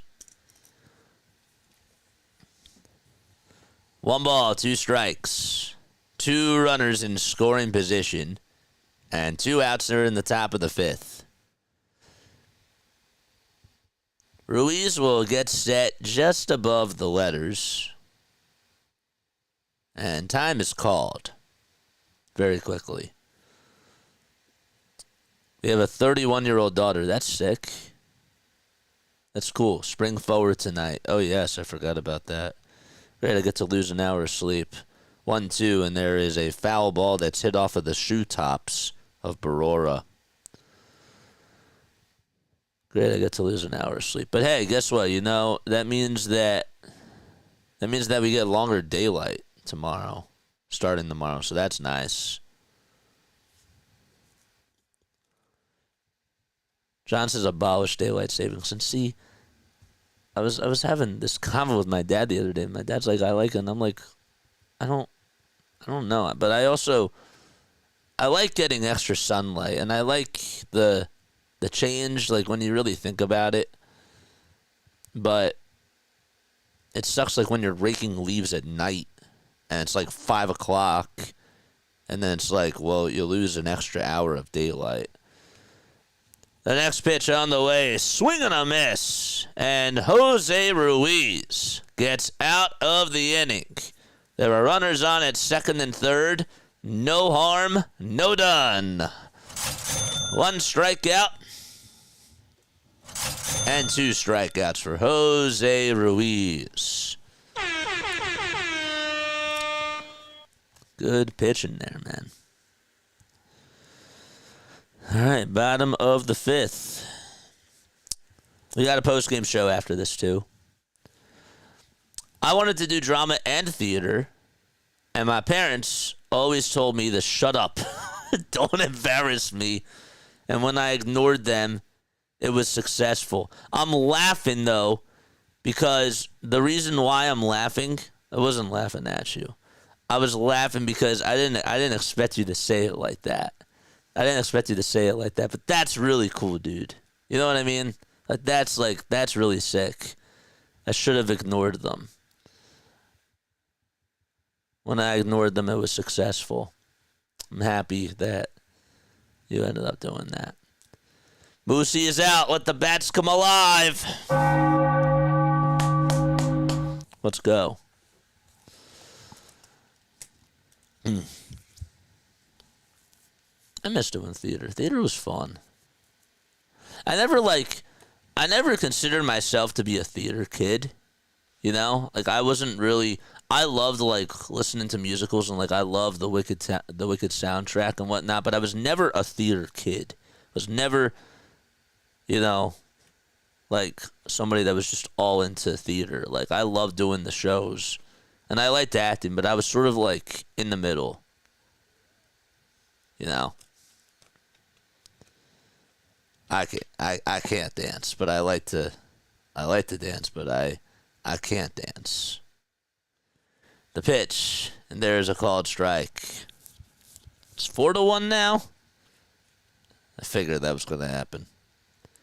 0-1, swing and a miss. To Nick Castellanos. Casty always has two buttons, his two top buttons unbuttoned. 0-2, and he goes fishing after a slider that was a foot off the plate. And he's down on strikes 1, 2, 3. He has had a terrible day today. It's now a hat trick of strikeouts for Nick Castellanos.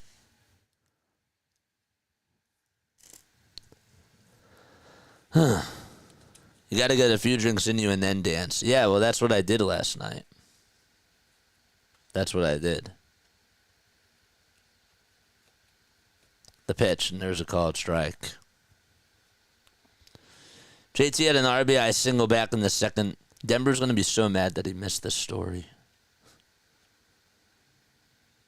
0-1, swing and a miss. Wasn't really like a good story, but like, it was action.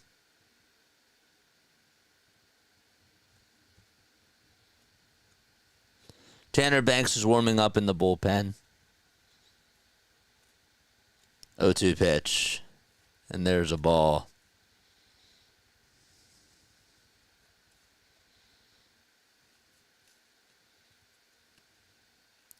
What was actually kind of cool is when I did go out one night.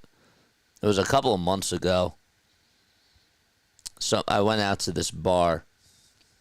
And at this bar, like, there's like wild things that happen. I'm not going to say where it is because I just don't want to. But as the 1-2 pitch to JT is swung on and missed, and there's 2 up, 2 down. It was so bizarre because like I was like about ready to leave, and like somebody pulled up from like a wedding, and I guess it was like their sort of after party or like whatever. And they pulled up in the Scooby-Doo. It was a replica of the Scooby-Doo mystery box. And you could just see like 15 people like getting out of the van. And it was so bizarre. I've never seen anything like it. Are we still live? Please tell me that we're still live. No balls, 1 strike. Are we still live? Testing, 1, 2, 3.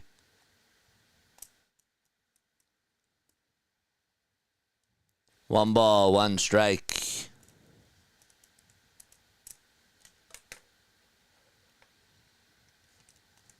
The pitch. That is outside for ball 2. Swingers, I think I have. All right, we are live. Thank God, because my internet just went out for a second on YouTube, so that scared me. 2-1 to Stott. Ground ball towards the right side. Backhanded by the first baseman. The throw back over towards the pitcher who covers first is in plenty of time. And there is out number 3. Tim is back. Haven't seen you on here in a while. What's going on, man? we go to the top of the sixth. That is 5-1. I think I saw swingers. Maybe I didn't. But I'd have to check that. Speaking of Vince Vaughn, Dodgeball is a classic. Dodgeball is great. Love Dodgeball. Do they have Neon Afro wigs? I'll have to get. Yeah, I'll look at the punchline. I'll figure out that punchline. You know, one movie that I have to admit it, and I'm not afraid to, that I haven't seen yet, and I know it's another classic. It is, and I haven't seen it. It's My Cousin Vinny. I have not seen My Cousin Vinny. I'm a very weird person, man, and maybe tonight I'll watch it. Maybe tonight. Yes, it's good to see you too, man. I'm happy that you're back on here, dude. Call everybody dude. I should stop doing that. I'm such a Gen Z. Jose Altuve is going to start at second base, and Yordan Alvarez is playing in left field tomorrow. Tomorrow or today? Yeah, I have not seen My Cousin Vinny.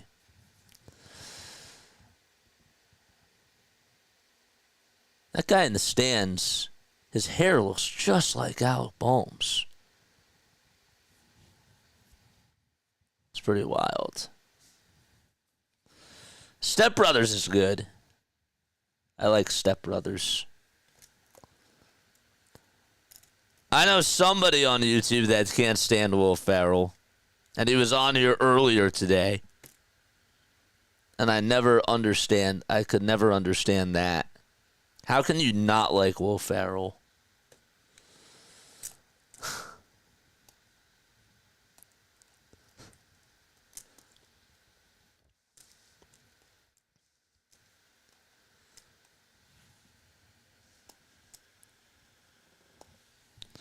We're in the top of the sixth. It's 5-1 Phils.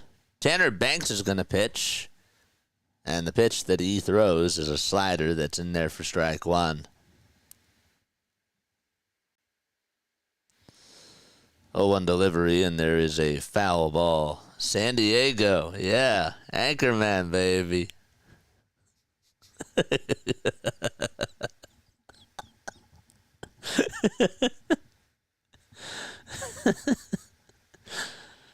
Ugh.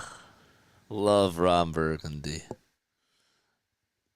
0-2. And there's a foul ball. Cowbell. Yeah. I got a fever. Christopher Walken, man. 0-2 pitch. Ground ball hit over towards the right side. The flip back over to first from Harper to Banks is in time, but Banks sort of bobbled it for a quick second and was still able to hang on to it. It just sort of slipped out of his glove. But he says, no problem. We got it. Bryce was like, you all right? And he's like, yeah. Good.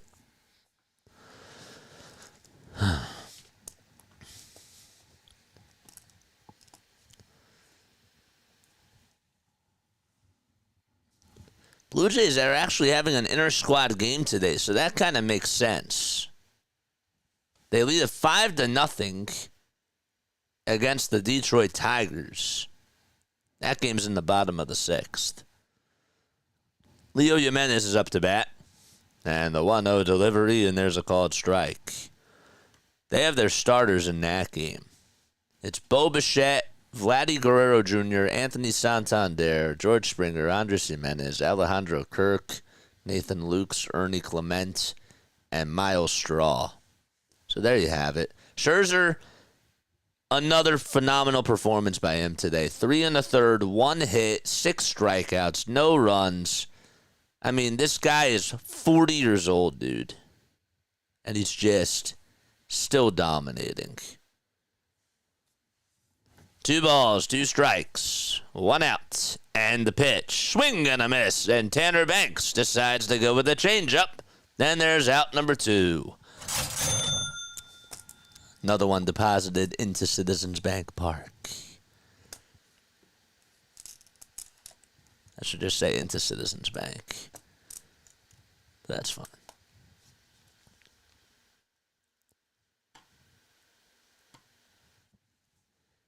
The pitch. That's taken for a ball. Did any of you guys see Kerry Wood's 20 strikeout performance? 1-0 pitch, and there's a high fly ball hit out to right field. Forget about that one. Tanner Banks allows a hanging changeup out over the middle of the plate to Rodin, and he leaves the yard, and he knew it. As soon as the pitch was thrown, as soon as the mistake was made, he threw the glove down. And it's now 5-2 as the Jays get a run back.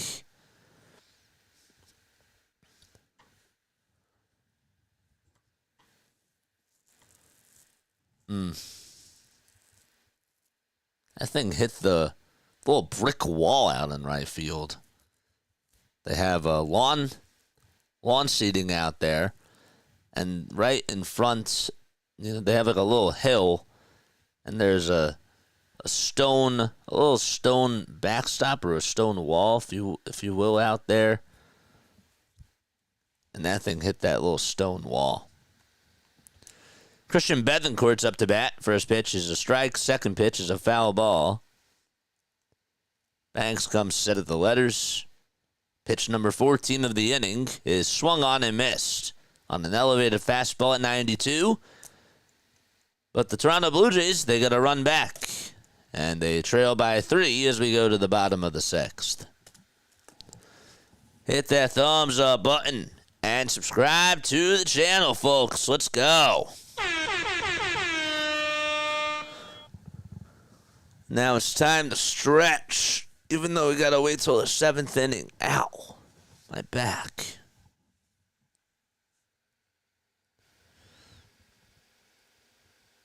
Sean Couturier is going to the box now for tripping. It's just been that type of a day for the Flyers.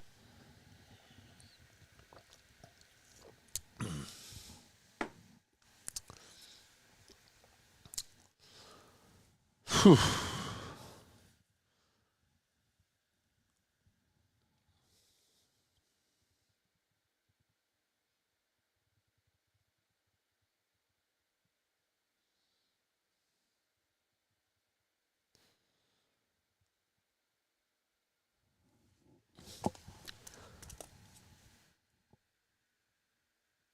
Oh, hi. I was just daydreaming. I was just daydreaming. That was weird.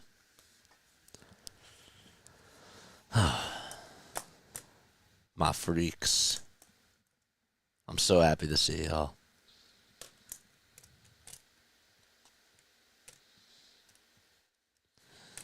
No, when we have these West Coast games at like 10 o'clock this year, that's really when I gotta like bring back like the what do you call this? The calm JJ vibes. It's cool. I feel like it's a vibe. I do. Energetic JJ is great for basketball, but this is a vibe. This is a good feeling. Brandon Marsh is going to get a crack at it again as we go to the bottom of the 6th. Daydreaming's okay. Just don't smell the finger on camera. The pitch. There's a pitch that's taken just a little bit high for ball 1.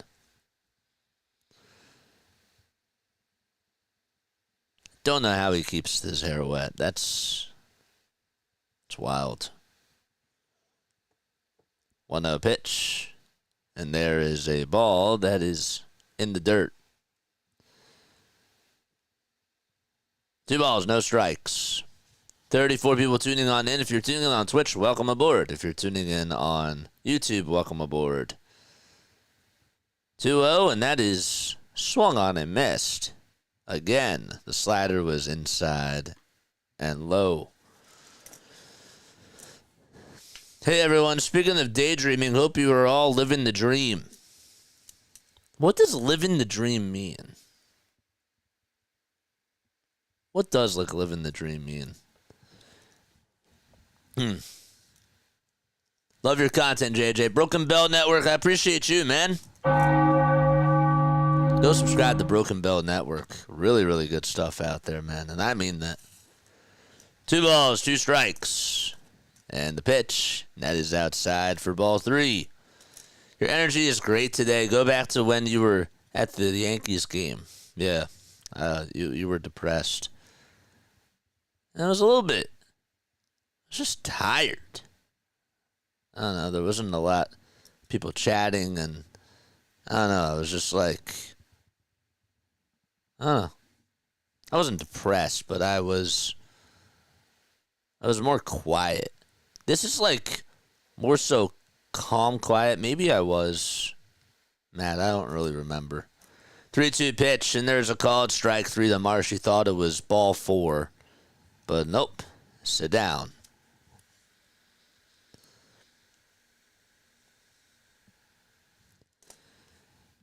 Here comes Kyle Schwarber to the plate, and he takes the pitch outside for a ball. Broken Bell Network, how you doing? How you guys doing, man? I appreciate you guys for coming on here. The Sith Lord of the Honey Pot will always be lurking. That's a big smile on my face, man. How's the pod doing, man? I want to come on sometime. Oh, it's a flannel. It's a flannel. It's not even a shirt. It's 1 ball, 1 strike. I don't know, today I didn't want to go with the Phillies gear today. I mean, I wore the hat. I wanted to, I don't know, not dress up formal, but dress up a little bit kind of nicer. You know? 1-1, and that's taken outside for ball 2. Love you guys. It's been conscious of knowing you are living in the moment of your dream. You are, JJ. Yeah. But what does living the dream mean? I guess that's it, right? 2 balls, 1 strike. Check swing. Did he go? They say no over at third base. Oh, that's the one thing I can't do on here.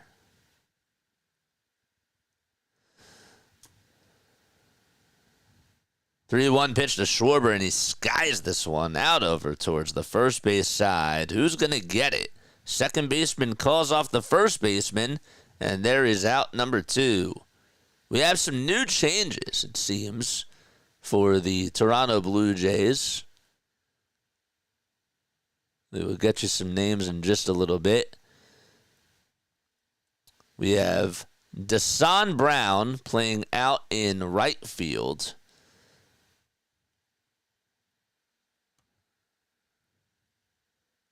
We have Shrek out in left. I like that last name. That's a really good name. He spells it with a C. It's S-C-H-R-E-C-K.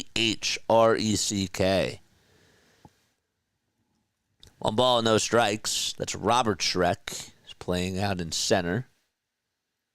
Or in left, that is. Excuse me. Then you got Robertson out in right. We'll go over the other defensive changes in a bit. Right now, let's focus on the batters. 2 balls, no strikes to Trey Turner. 2 outs, nobody on. Phillies do have a 5-2 lead. They've had 4 RBI singles today. And they had a solo homer from Alec Boehm. Another very good day from the plate. 2-0 pitch, and there's a called strike. Also, Taijuan Walker pitched very well up until the last inning. He gave up he gave up a solo homer and then a double, and then that was it. Other than that, though, he pitched good. 2-1, ground ball towards the left side. Diving stop by the shortstop to throw over to first. It was really high, but the first baseman had to leap up and make the catch. That was actually more so impressive that he was able to catch that thing. And I think that they're just going to call it an infield single, but that was a terrible throw over at shortstop. And that throw was made by Rivera. But Nunez, utilizing his whole wingspan to make the catch. I don't know how he caught that, but he did. All right. Broken Bell Network says, we're doing great. Philly podcast, churning out content, good interviews, and more podcasts are coming. We brought on Darpo as a producer and a content creator. Dude, that's so sick. Mostly still Facebook and trying to cross over to YouTube now. Reach out to me, man. Reach out to me, for just talking YouTube shop or, whatever it is. I'm always down. Always down to help other people. And if you need somebody to come on, by all means, I got you. One ball, no strikes, and the next pitch, and there's a foul ball from Bryce Harper. He singled back in the fourth inning. He's wearing the white batting gloves, but he also grounded that with the bases loaded. 1-1 to Harper, and he takes it high and away for ball two. Tony La Russa stole our champ in 2011. Who's your champ? Oh, the Phillies? He didn't steal our championship. We got outplayed. We should have won that series. And we didn't play up to it. That was not Tony La Russa's fault. That was our fault. That's like the Diamondback series. 2-1, and there's a pop-up that's fouled. Appreciate you, good brother. I'm being serious, I got you.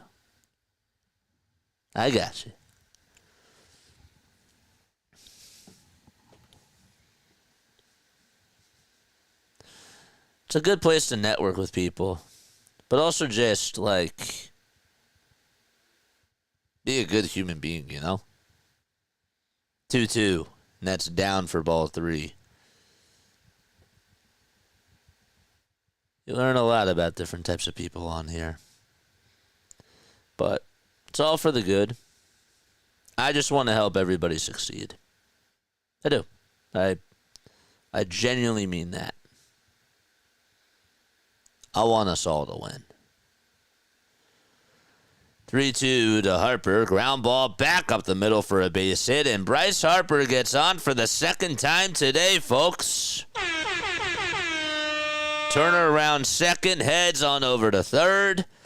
And we have a 2-out rally for Philadelphia in this bottom of the sixth.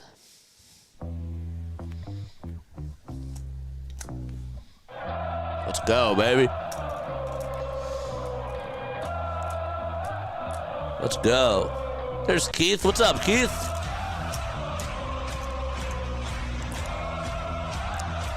Rally time, baby. There is a timeout taken on the mound. Yeah, and we brought the HOFC podcast over to Broken Bell, so that's really cool. That's sick. That's awesome. Sir Winnie Vader to you. Wow, speed from Turner.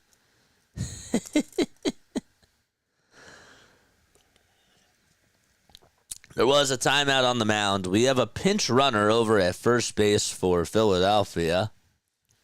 Get you a name in just a little bit. It looks like it's going to be Mercado who comes in for Harper, and it is. And Bohm is up to bat.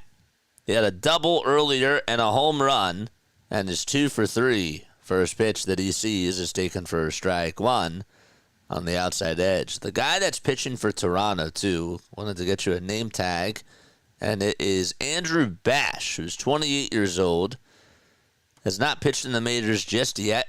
He's from Rancho Mirage, California. 0-1, swing and a miss, throw back to first base to try to get Mercado. Not in time. Mercado did a good job at getting back to the base. He was leaning way off the bag, though. And Bohm is down in the count, 0-2.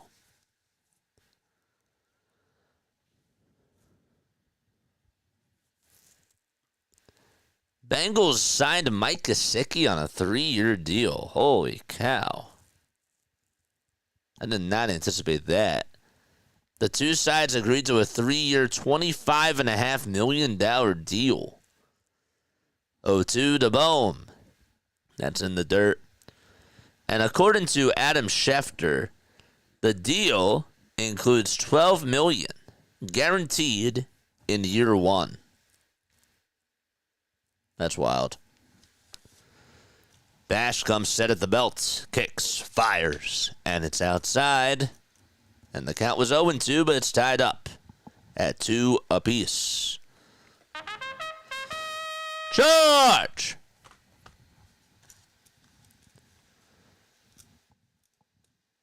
Never know when I'm going to pull it out, man. 2 seconds left on the pitch clock, and the 2-2 pitch on the way. And there's a front door cutter that is in there for strike 3. Don't know what a front door cutter is, but anyhow, it catches the inside part of the plate. The pitch is being challenged, though, and that is a strike. Bohm was like, let's go back to the tape. And that certainly caught the plate. And the side is retired. So Alec Bohm goes down looking. And the Phillies strand 2 base runners, but they lead it 5-2 as we head to the top of the 7th. Hit that thumbs up button and hit that subscribe button as well.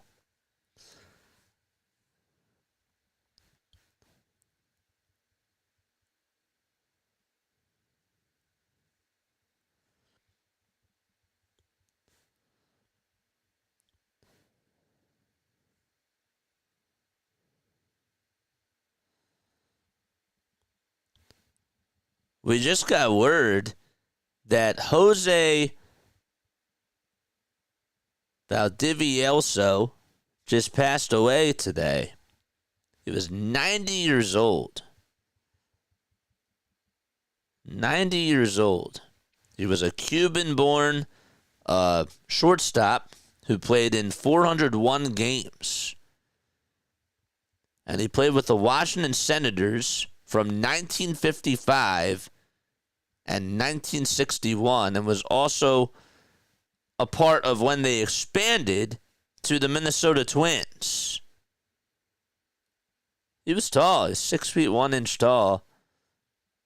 But yeah, he just passed away today.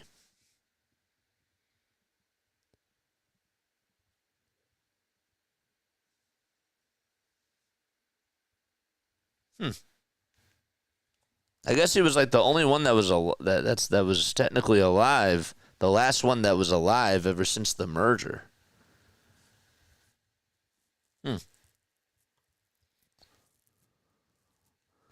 Robo-umps, baby. We are learning that 65K Facebook does not translate to YouTube as easily. And vice versa, man. Vice versa, too.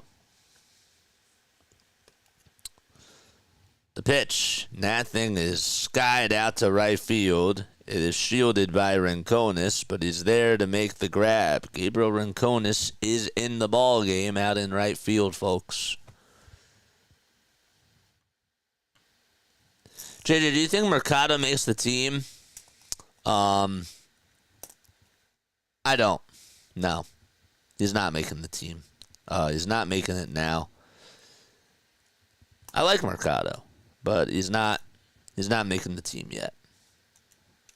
Still too early for him. 1 ball, no strikes. As Nunez is up to bat, the first baseman will ground this one over towards second. Clemens has it, throws on the run over to first to Buddy Kennedy, and that is in time for out number 2. They're interviewing Brandon Marsh on NBC Sports Philly. We have 44 people on here. I'm sure that not all 44 of you have hit that thumbs up button. And also, please go subscribe to Broken Bell Network as well. I would really appreciate that. They're on Facebook, and they're making the transition over to YouTube. So go subscribe to that. Y'all know what to do. No balls, 1 strike. It's Max Lazar pitching. And DeJesus is up, and he drills this one out towards deep left center field, and it's going to split the gap and go all the way over towards the wall. The center fielder cuts it off, though, Mercado, and makes a good throw over to second base. I thought for sure that thing was going to go towards, towards the warning track, and Mercado with the speed that he had, actually was able to just cut it off. And he made a good throw to second, but it's going to be tough to get the runner out.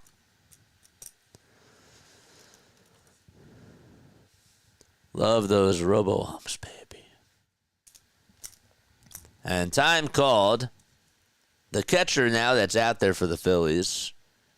Wanted to make sure that we talked about that too. Catcher will be Rafael Marchand, and we have a pitch comm issue. What else is new? But hey, that was actually, I think, like our second pitch comm issue that we've had during the spring, so not bad.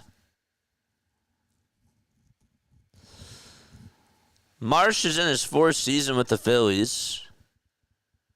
He has a 266 average. It's actually better than I thought. There's a check swing fair ball, and that's hit back over towards in front of the plate. And Marchand gets it, doesn't even take the mask off, throws it over to first. And it is stretch time at a Baycare ballpark. Usually during the regular season, we do seventh inning trivia. And we also do, like, on this day in Phillies history in the fourth. But, guys, there's 162 games, which means that there's 162 trivia questions. I'm sure I probably could do more. But, I don't know. I'd rather save it for the regular season. However,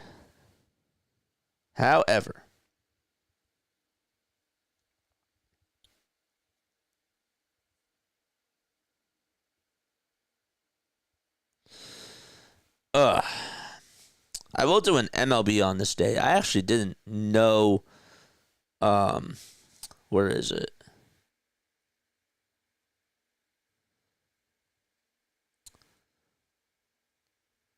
We'll do actually this month in baseball. And of course, this is from MLB, whatchamacallit. It's called thisdayinbaseball.com, but they are connected with baseball, not Baseball Reference, but what's the other one? What is the other one that's out there? I forget. I can't remember. Today is what, March 8th? Today is March 8th.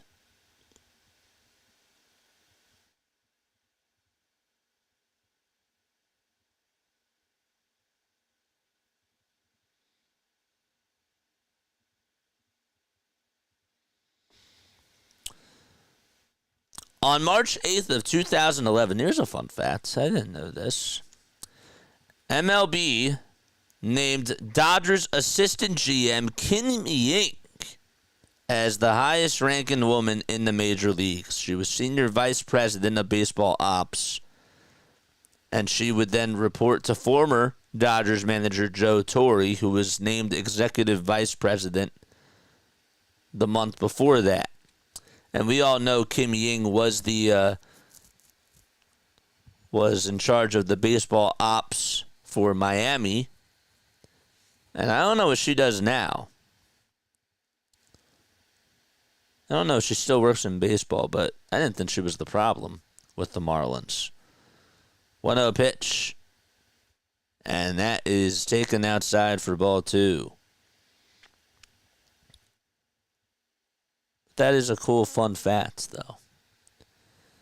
Buddy Kennedy is up, and he skies this one over towards shallow right field. Second baseman gets under it, calls off the right fielder, and will make the grab.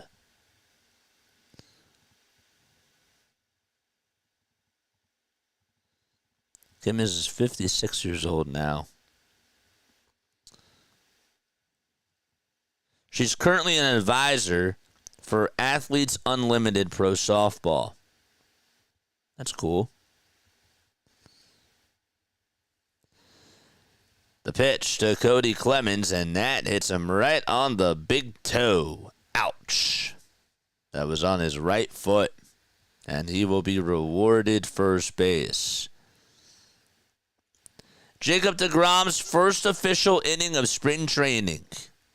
16 pitches, a pair of strikeouts, 96 to 98 on the fastball. 89 to 90 on the slider. Hopefully he has a good year. Hopefully he can stay healthy because we all know that he's still one of the best pitchers in the game when he is healthy. Bottom of the 7th, Christian Arroyo will hit a bouncing ball that's foul towards the third base side. Well, I got a lot to catch up on in chat. I missed a lot. Marlins were better when they were still a state team, says Mr. Donut. Yeah, but to be fair, as the next pitch is taken for a ball, I thought that Kim got canned and didn't deserve it. Like, they had a nice... things were on the come up when they made it to the wild card series. And then they just got rid of everybody as soon as they lost. And they should not have done that. They got rid of so many people. They really did.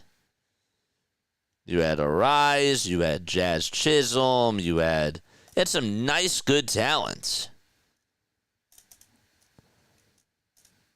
You know?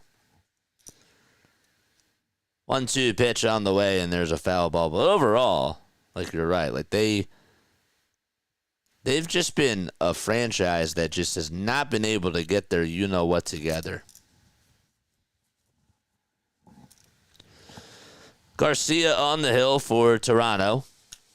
He'll get set at the belt. Stares into the catcher's glove and throws the 1-2, and Arroyo hits this one out over towards shallow right field, and that's going to bloop in for a single.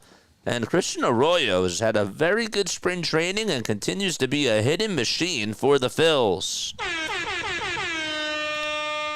So another one-out single, and that puts runners over at first and second base. Another rally, baby. Let's go.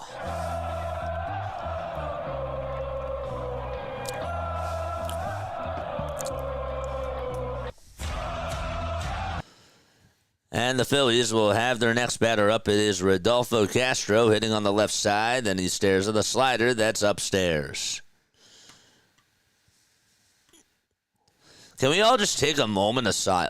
Can we all take a moment to appreciate no more Angel Hernandez and no more Joe West? Yeah, I'm with you there. 1 ball, no strikes in the next pitch, and that is taken outside for ball 2. That is facts. Who is the best umpire in baseball? Is there even such a thing? Is there even such a thing? Do we like Las Diaz? Trip Gibson, right? He's another one. 2-0 pitch, and there's a called strike. Who we got? We got Las Diaz. I'm trying to think of, like, other ones. Sean Barber. I'm used to, like, writing these names down, so they're sort of sticking in my head now. 2-1. There's a foul ball that goes out of play towards the third base side, and it'll find about the 6th row of the seats. Did you know that umpires can get into the Hall of Fame? Yep. Yeah. And honestly, not all umpires are bad. 2-2. There's a foul ball again. I know that they get a lot of hate. Because in the moment, you know, being able to make the right call, that's hard. But some of them aren't so bad. 2-2 pitch and a called strike 3 at the knees. And Castro says give it a look. That was at the knees, though. I don't know why he would challenge that. That's a strike, dude. That's a strike. So he challenges it. And there's out number 2. I want to know, like, when the batters are up there in these spring training games, like, what is their approach for making these calls? Like, how do they? I mean, they just got to go like with their gut. I understand, but do they? How do you, I guess, master that situation? Because somebody could just be like, well, that's a strike, but let me just challenge this just to see if there's a glitch or like whatever. I don't know. The ball's one strike, and the pitch to Rafael Marchand, and there's another strike at the knees. Marchand hitting on the left side, batting .333, 2 RBI. Wasn't Marchand a switch hitter? The 0-2, and there's a broken back ground ball towards the first base side. First baseman has it, plays it on a hop, and the inning is over. Phillies strand more base runners over at first and second base. We've played 7 innings, and we go to the top of the 8th. It's 5-2 Phils.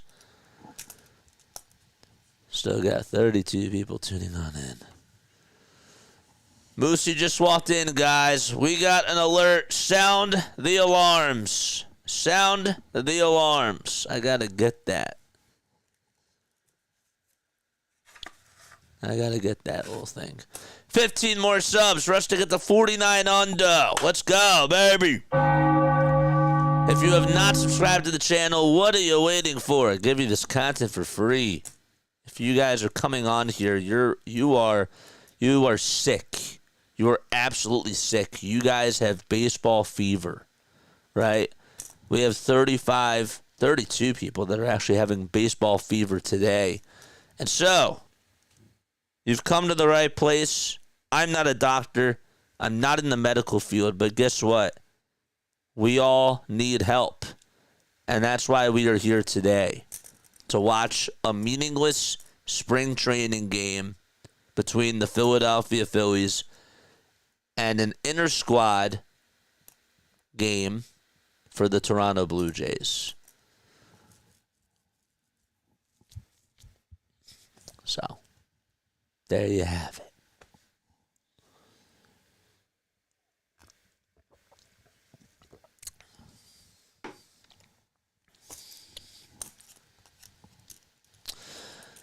Favorite breakfast food?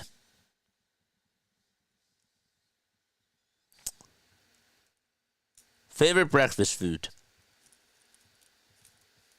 Just a very random question. I know.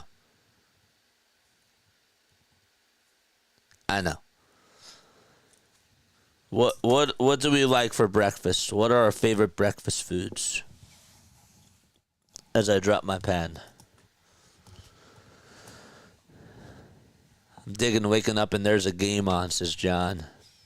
Well, now is going to be the time where you know that they're going to go to these pitchers that probably aren't going to even be battling for a major league spot. Coffee and baguette. Top of the 8th in the first pitch. Thrown to Shrek is skied over towards center field. I've used that word like 3 times today. And the the catch is made out in center field for out number 1. Bluch. Tongue twisters. Ew. What are our favorite breakfast foods?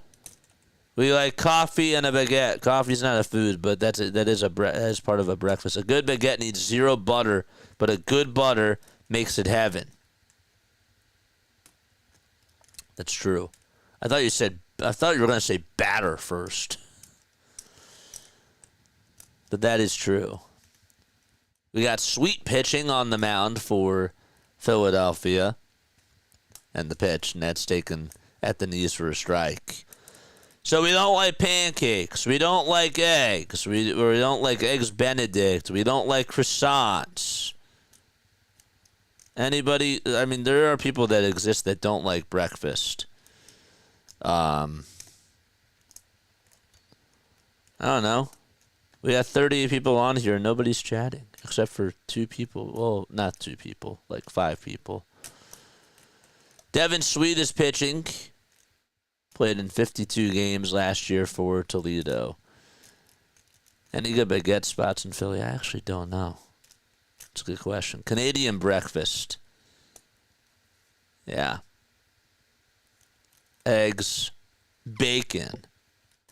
There's a new French place near Roosevelt. Eggs over easy. A breakfast burrito's good. I could go for a breakfast burrito sometime. What do you put on your breakfast burrito? I got to know what goes on the breakfast burrito. I got to hear the deets. Moosey likes a rat souffle. Is that how you say that? Are we still alive? Testing 1, 2, 3. Please tell me we're still alive. Internet went out for another second. Don't forget we own the Dodgers. Look at last year's season, says Mr. Donut. Yeah, we own the Dodgers, and the Dodgers just got like 5 times better. So, 1-2 pitch, swing and a miss. I think that the Dodgers own everybody with the roster that they have now. But last year's team, yeah. All right. Swing and a miss, and the inning is over. We go to the bottom of the 8th. Green mild sauce. I mean, do you go with like cheese? Are you a avocado guy or a guacamole person? You know, like I want to know. Like chicken, do we put? Or sorry, not chicken. Yeah, some people put chicken on there. Potatoes, do they go on a breakfast burrito? I feel like the potatoes have to go on a breakfast burrito. They have to. They have to. Unless you're getting like tater tots on the side. Is tater tots a breakfast food? Is that a breakfast food? Tater tots. Chat, help me out.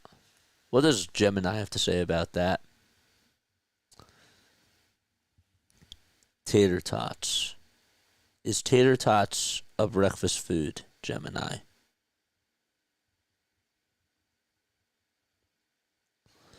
It's not traditionally considered a breakfast food. Tater tots are increasingly being incorporated into breakfast dishes. Okay, so it's a breakfast. It's being incorporated, but I think it's a breakfast food, right? Tim says eggs, potatoes, ham, sausage, bacon, and cheese. Okay, that sounds good. That sounds good. That does. Can you hear me in the back? I missed what you said. I'm sorry. Oh wait, I said what's a rat souffle?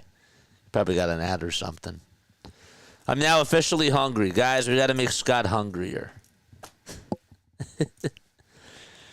Just kidding. The other day I felt you. I felt you the other day. So we will have a post-game show after this. We definitely have some things to talk about for sure. But yeah. It's 3:29. Didn't we start this at 12:30? No. Oh, we started at like 12:40. That's why. That's why. We did start late. 1 ball, no strikes. Matt Kroon is up to bat. Keep your eyes on this guy. I think that this guy has a chance to come up if Wes Wilson's hurt. 1-0 pitch, and that's inside and low for ball 2. Charge! 2 balls, no strikes.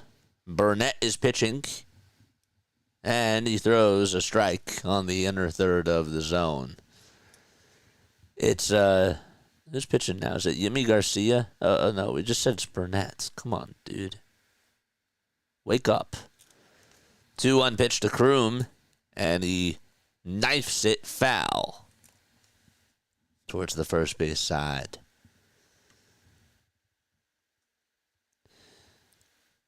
Jimmy Burnett, last year in the minors, had a 4.69 earned run average, 53 strikeouts. He didn't give up a homer last year in those 48 innings that he pitched in. 2-2 pitch to Kroon, and he lines this one past the dive of the first baseman into right field. And Matt Kroon just continues to have a very good spring training as he goes the opposite way and gets the Phillies, the leadoff man, aboard.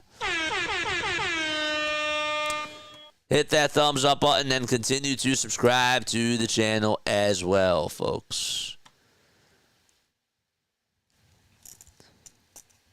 Shout out to Will for the $2 super chat from earlier. Appreciate that. Gabriel Rincones is coming up, and he gets a piece of the first pitch. Take a look at some MLB scores around the league after the inning is done. Phillies actually have 11 hits today, and they've scored 5 runs. 0-1, and there's a called strike. Alec Bohm had a very good day. Missed a homer the first time, and it ended up being a double. And then he homered his second time up. But Real Muto, Stott, and Schwarber each had RBI singles back in the bottom of the second. And Marsh had an RBI single in the bottom of the third. The pitch. And that is way up high and inside.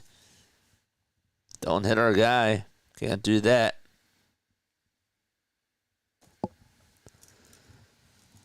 One ball, 2 strikes to Rincones, who stares at a slider that misses badly.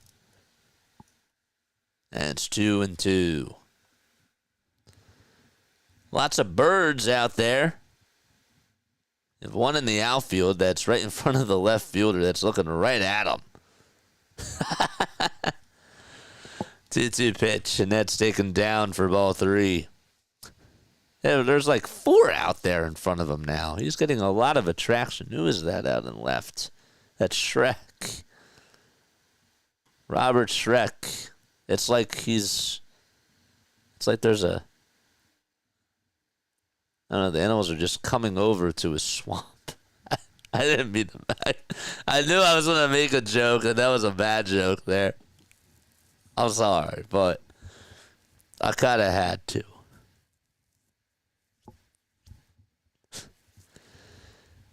Two pitches inside and low for ball 3. The payoff pitch on the way, swinging a miss over the second base, and that's not in time. It goes off of the glove of the shortstop and goes over towards the second baseman's glove.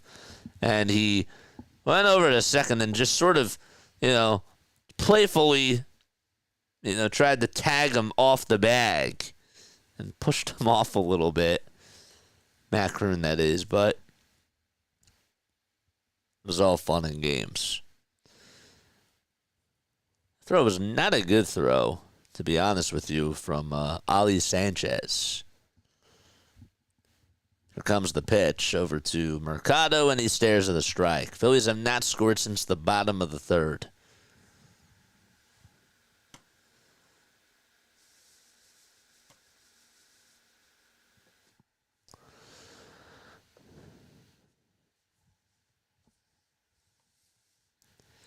Blue Jays, this is their 6th pitcher that they've used today. 6 different pitcher. They've actually used a total of 7 pitchers. One of them was on repeat, though. So then wouldn't that just be 6 pitchers?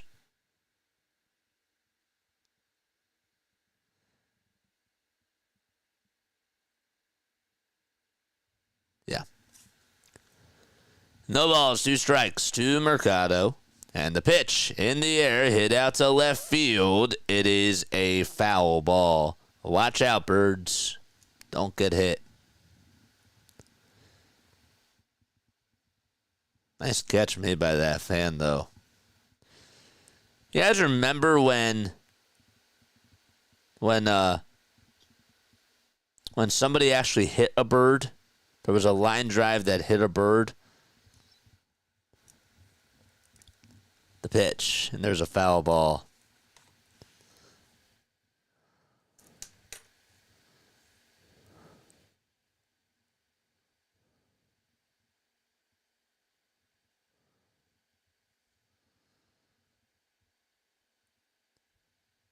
Oh, 2 pitch, and that is way inside, and almost nearly got a piece of Mercado. Oh, yeah, that was Randy Johnson.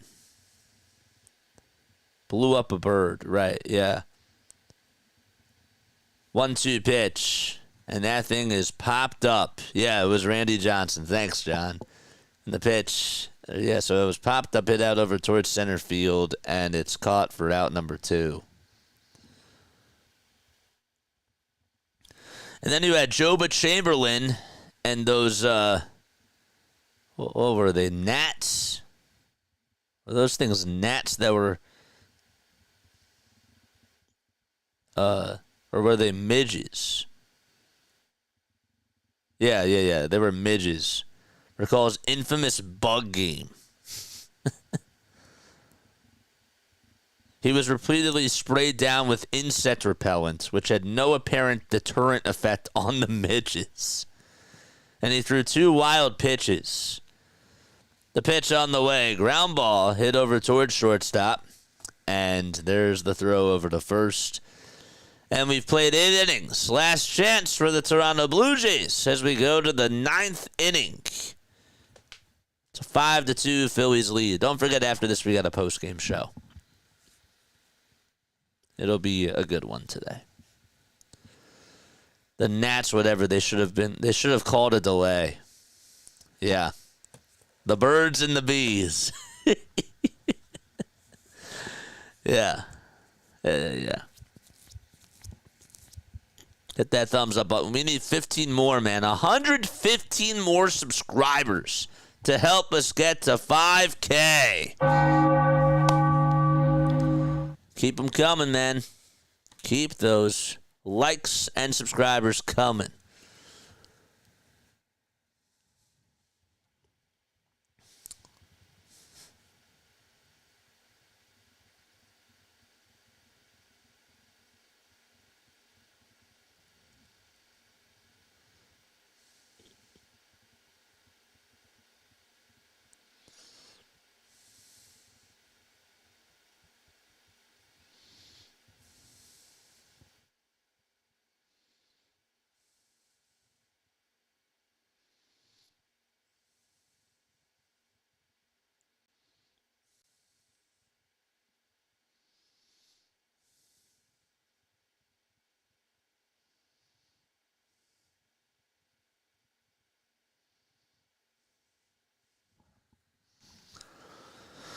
What was your drink choice last night? Oh, dude, I had to mix it up.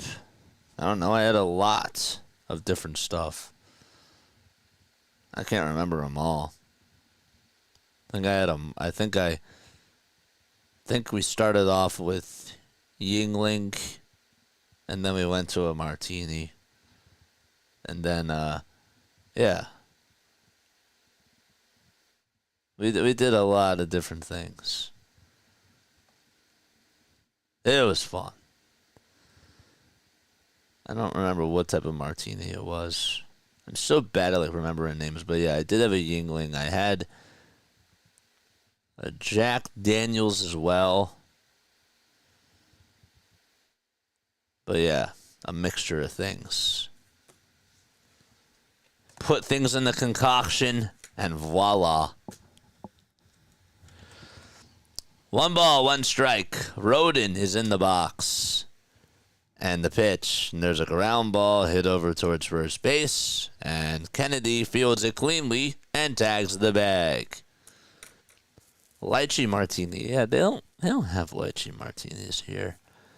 Or at the places that we were at. Jack for the win. Yeah.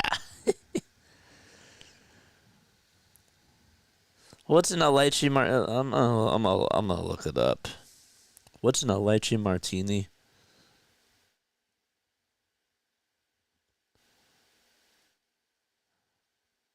They call it a licini, a licitini, or a lychetini. It's a sweet and strong vodka cocktail. Interesting. I didn't see that. See that last night. No balls, 1 strike to Ali Sanchez. And the pitch, swing and a miss. I officially have 89 pairs of Crocs. The count is complete. What? That's wild. 89 pairs of Crocs. And he tunes into a lot of Phillies games. Well, he's at the right place. That's what makes him a Phillies freak. Love it. That's really cool, though, man. Like, that's actually really sick. So do you have, like, a collection wall? Like, how does that... A Leachitini... Wait, how do you say that? Leachitini? Leachitini? Leachitini? I'm sure it's Leachitini. I'm thinking that's how you say it. Yeah. The pitch, and there's a foul ball. Chris Matt is on the bump and gets ready to throw the 1-2, and that just misses a little bit low.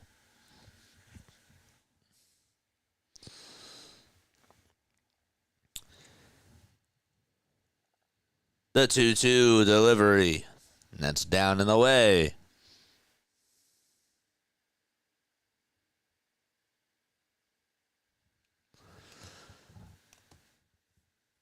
Can we please not blow the game today, says Den Brew.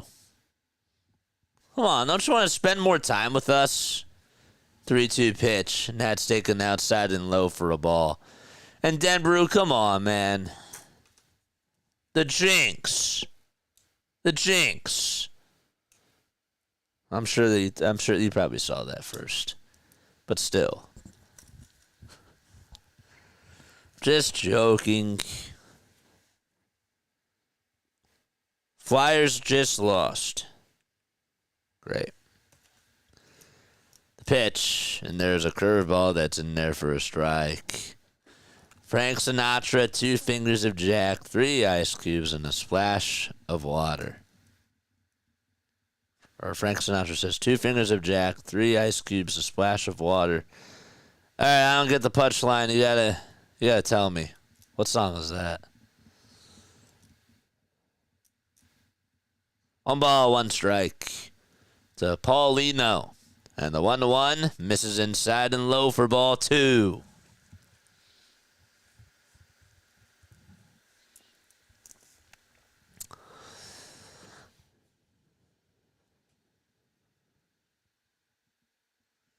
Nabil Krismat, who played for the Diamondbacks, 30 years old now. 2-1, and that's way up high for ball 3. If Moosey stays out, we got a chance. Sixers beat the Warriors on my birthday. Dude, happy birthday, man. Happy birthday. Yeah, that was last week, the 3-1, and that thing is launched out to right field. And what do you know? It's a 1-run ball game. That was served up on a tee, and Paulino said bye-bye baseball. And now it's 5-4. Baseball is scripted, folks. The game is scripted. We all know it. It's spring training. They have got to script things. And, maybe in a situation like this, I know that their starters aren't playing, whatnot, but maybe, just maybe, it'd be kind of nice to put in a closer and have him get opportunities in the 9th inning. No balls, 1 strike to Nunez, and the pitch is inside for ball 1. JJ, you jinxed us. That was not me. That was all Denbrew, man. That was all Denbrew. But there's still a chance. The 1-1, that's inside for ball 2. Happy birthday, and that just had to ruin the moment. 2-1 pitch, and there's a line drive into left field for a base hit underneath the glove of the third baseman, and the tying run is aboard.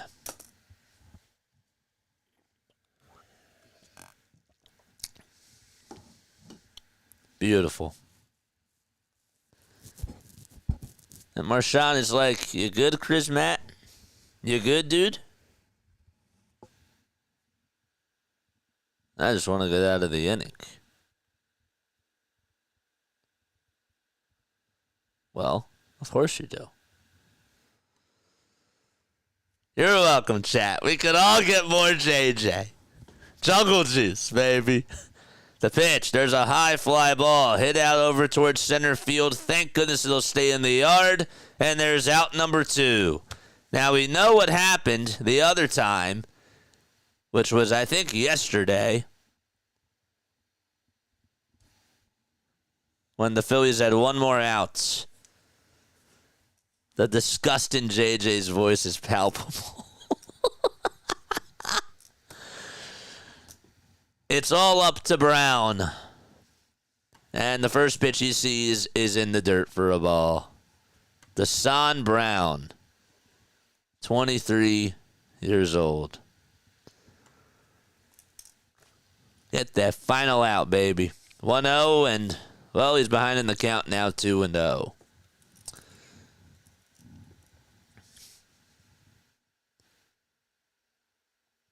Krismot's still out there on the mound. Nabil Krismot, the 2-0 pitch, swing and a miss. Good changeup at 81. We got a post-game show after this, so don't go anywhere. Stay tuned. We do have a post-game show. 2 balls, 1 strike, the pitch, and he's back in the count. And it's a 2-ball, 2-strike count. And the Toronto Blue Jays have 1 more strike left. Krismot comes set at the belt. And the 2-2 pitch on the way. Swing and a miss. And the Philadelphia Phillies get another win in the books. It certainly got dicey at the end, but the Phillies hang on and win by a final score of 5-4. Ring the bell. The umpire's going over to Rob Thompson. They're sharing some laughs. I don't know why, but all smiles on every single Phillies player's face today as they come away with a dub against the Toronto Blue Jays. And a chair to end the game. Okay. It was a trash win, but I'll take it. Well, I mean, let's be real, okay? Let's talk about it, right? Because we got to put things into perspective, and that's why we have our post-game shows, okay? When you're going to a guy that's not going to make the roster and you want to give him an audition for the 9th inning against these backups, right? There's not much stock that I take into that because they're not going to make it to the big league club. And we're not looking at wins and losses. We're looking to see what we have and what's going to be applied to the regular season. All right? So hit that thumbs up button, hit that subscribe button if you're going to leave. But I want to give you my thoughts. I do. I want to give you my thoughts on this game, and that's what we're going to do right now. Let's change the graphic. There it is. So, yeah, man. All right. Takeaways from this game before we sign off. We'll be on here for a little bit. The starters played today. My bad note was Nick Castellanos. Okay, let's just get the bad out of the way first. Nick Castellanos today was just so lifeless at the plate. This guy was swinging at every single freaking pitch. And it's just so sad to me how there's just one guy that's going to be in the lineup that's just chasing after everything at the very least, even when the offense got runs. It's just really unbelievable, and it's so abysmal to me that some of these pitches were a foot off the plate, and then he's just chasing after them, and there's no approach to it. He's just hacking away at every single one of them. And that's just not a good approach when you're at the plate. You're giving away, you're showing your cards, right? You're quote-unquote bleeding, as they would say in cards, and what do you know? The pitcher just knows that they're going to have to throw junk at you, and you're just going to swing and miss at it anyways. And Castellanos today had a terrible day. So that's my negative. that I will say that comes out of this from regards to the starting lineup in this lineup today. Kyle Schwarber today batted leadoff. Okay. Had a bad at-bat in the first inning. Phillies actually had a very bad first inning overall. But then in the second inning, Alec Bohm changed that narrative. Alec Bohm today continues to have a hot bat. And as we go into the regular season, I know that there's like 2 weeks away for that to happen, or 3 weeks away. And it's, 3 weeks? Is it 2 weeks, 3 weeks? Regardless, Bohm had another very good day today, and I think that the argument for him batting in the cleanup spot seems legit right now. He's deserved it, dude. Drove in runs during the first half of the year last year for the Phillies and was an RBI machine, and he's showing pop in the bat now. Like, that's the difference, is that he's not just driving in runs. Like, he is actually putting on some good swings. And that is good because he's actually, I think, a very good contact hitter for this team. My only critiques about Alec Bohm have just been the immaturity, right? Him not hustling into second base in Game 3 of the NLDS, right? Him making the mistake over at third base and just, after getting benched from Rob Thompson and going like 0 for his last 33, he comes in and he swings at the first pitch and he pops out. That stuff is just disrespectful. But in regards to his play, I think that he's doing good. And so far, I've been very happy with how he's been able to do. But the whole Alec Bohm thing has just been such a weird thing for me because as a Philadelphia, as somebody that's watched a lot of sports in this city, I've seen a lot of immaturity from guys like Ben Simmons. I've seen some things from Carson Wentz. I've seen things from other people, man. And I just, that stuff is in the back of my head. Paul George, same thing. It just happens. Cutter Gauthier, another one. So, but anyhow, so Bohm had a very good day today. Wish that they didn't call the first shot. That they called it a double. They originally called it a homer, and then they reversed it to a double. What else? What else did I like today? Trey Turner actually put up some nice at-bats today. He had that nice walk in the second inning, and then he got on with a single in the final at-bat. He got on with an infield single and put it in a good spot. He popped up to second base, and he actually got jammed on the pitch and almost put it in a good spot. Just was not able to get it in the right location. Bryce Harper today, 2 for 4. Hit the ball sharply 2 times. And also flied out to left, hit a pretty deep fly ball there. I thought that he had a good day, offensively speaking. We talked about Bohm. This team was actually driving in runs. I said this during the stream that I was actually kind of happy in hindsight that they overturned that call from Bohm's homer to a double because it gets a little bit tiring watching the long ball all the time. I want to see how this team does driving in runs in other ways. And you don't always have to play hero ball. And so guess what? They get 3 RBI singles. One's by JT. Another one's by Bryson Stott. And they also got one from Brandon Marsh as well. And Kyle Schwarber. But the Kyle Schwarber one was the third one of that inning. So they found a way to take on Bowden Francis. And they got to him.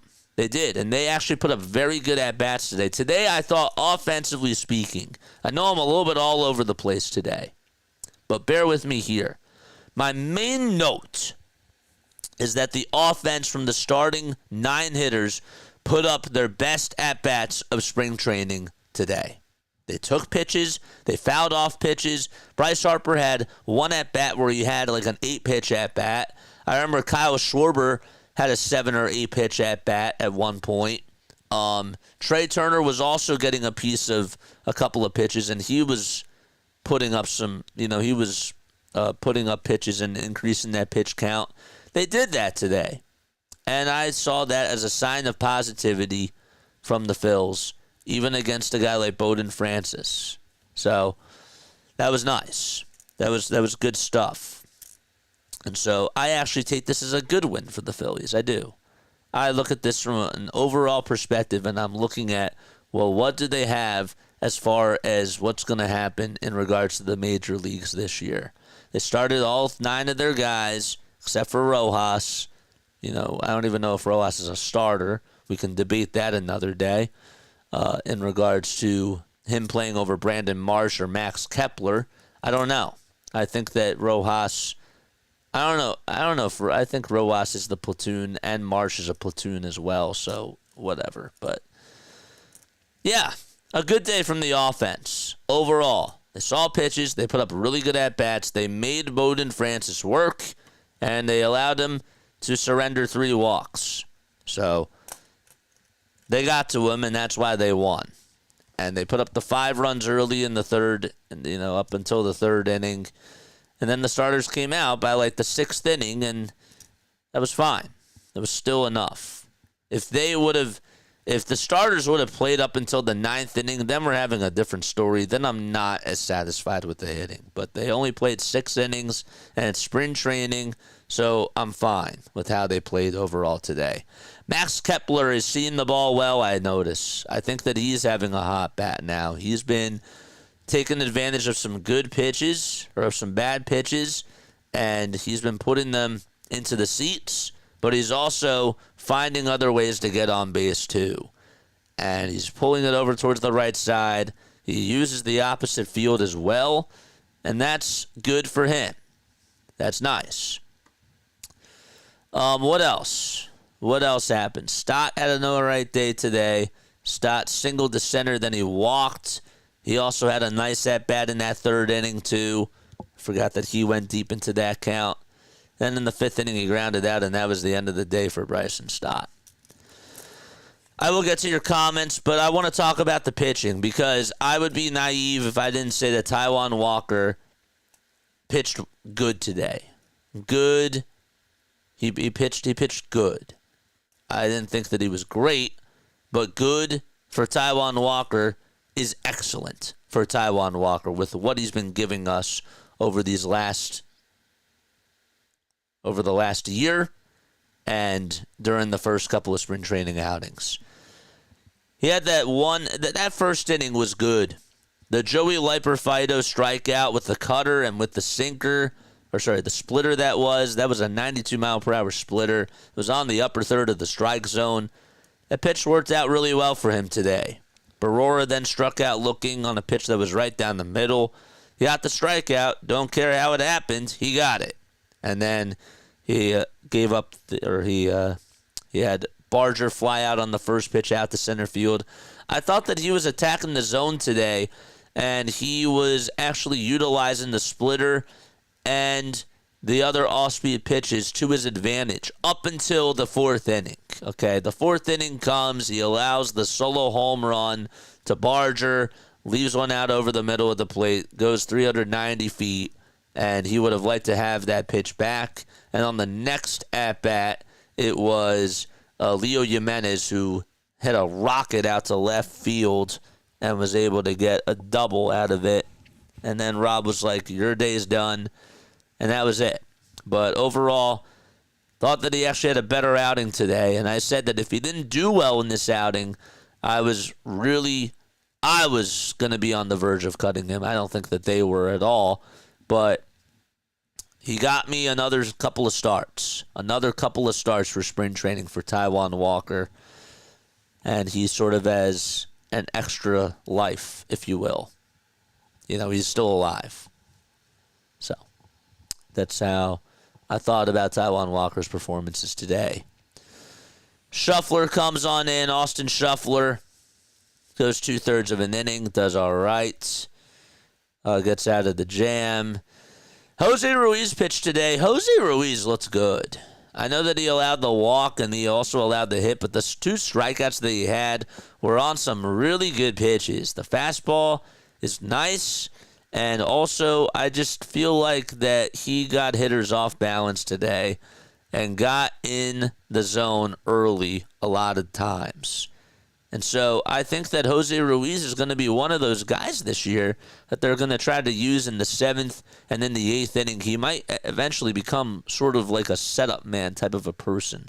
I know that Rob likes to go to a bullpen by committee and all that type of stuff, but it's more of a compliment to Jose, meaning that I could see him as sort of a setup guy if they ever need to go to him in a certain situation.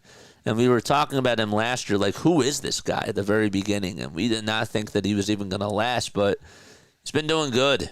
And he's had a nice spring training, too. Tanner Banks, he's been struggling. He had a pitch that he gave up to Roden today. It was a big hanging curveball or a big hanging changeup to Roden, and Roden just blasted that thing on out of here, and he slammed that glove down. Did he have the 2 strikeouts? He did. But Tanner, when they got him at the deadline, he was supposed to help out their bullpen, along with Carlos Estevez. Like, those were like the 2 big moves, the quote-unquote big moves that they got last year. And Tanner was doing good with the White Sox, but I have really not been overly impressed with what he's been able to do ever since he's come over to the Phillies. That's just me. Comment down below if you agree or disagree with me on that.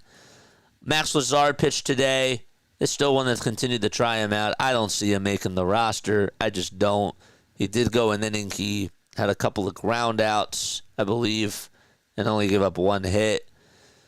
And then we had Sweet come on in, and then Krismat for that 9th inning, Nabil Krismat. And that's just not much I can take out of that. So, yeah, hitting-wise today, I saw some good things. I saw some really, really good things from the batters today, and that, I think, was their best performance that they've had with the 9 starters in spring training.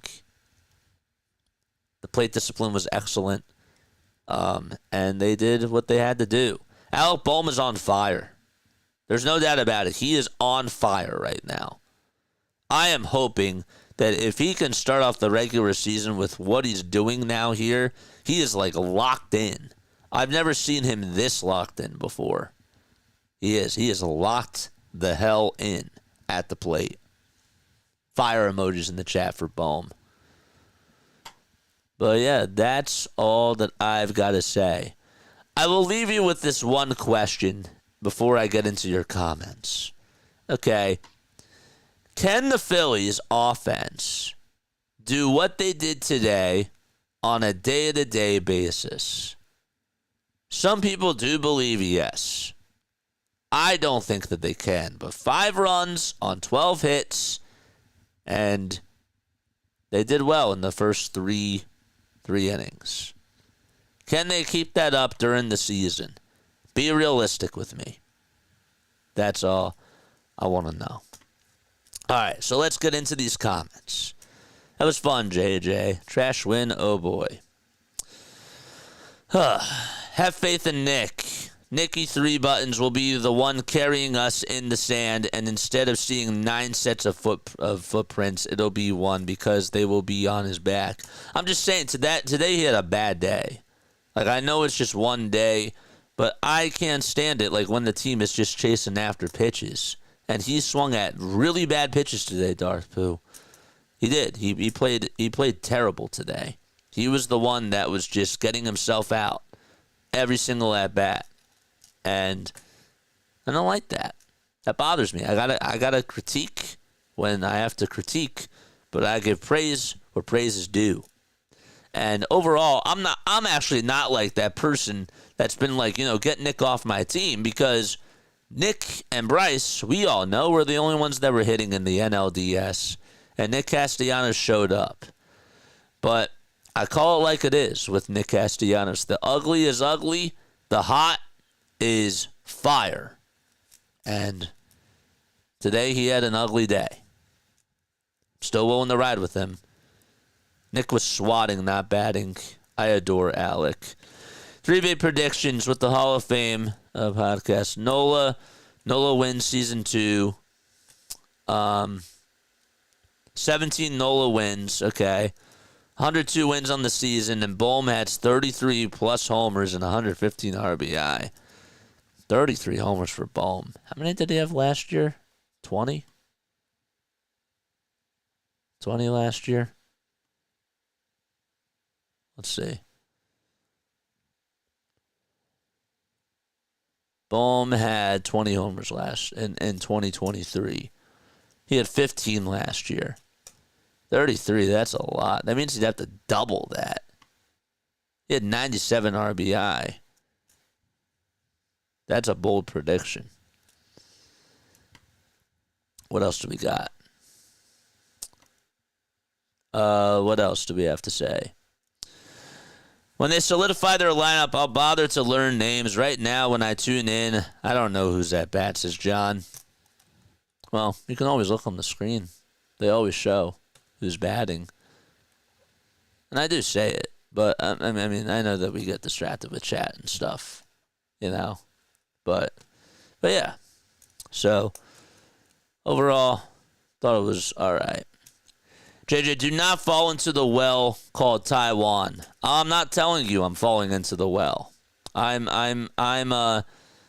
been critical of him, right? I was actually the one that was defending Taijuan last year. If you all remember, when everybody wanted him out of the rotation, I said, well, this is a number 5 starter. But then it got to a time where, you know, after 2 or 3 outings, people were just like, get this guy off the team. This guy stinks.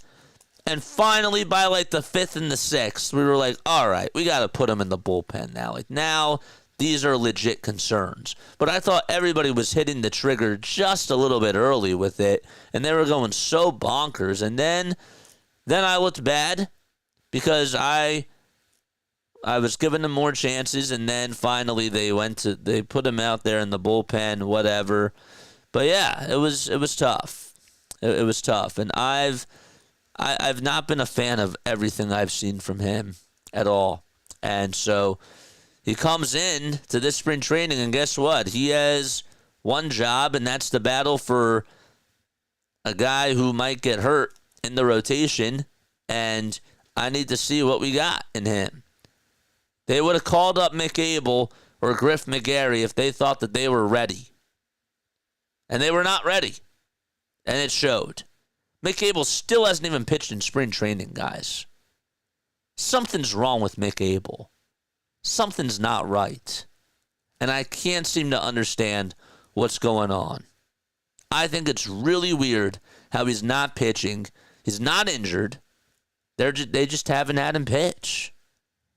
It's weird. JJ's mind is a sports machine. 6-man rotation. It's happening this year. What's up, Snowman? How are you, man? Isn't the home team always on the top of the scoreboard? No. They're on the bottom. They're on the bottom. Solidify the lamp and build team camaraderie. Yeah, I agree.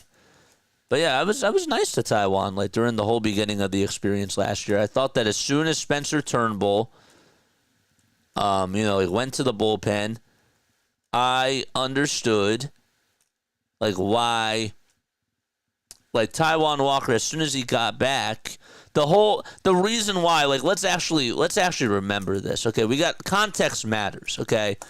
Now I'm starting to remember why people started to hate Taijuan. It was because Spencer was pitching really well and Taijuan was dealing with an injury. And he was. And Spencer was pitching great. Spencer Turnbull was pitching really well. And then they decided to go with Taijuan as the 5th starter.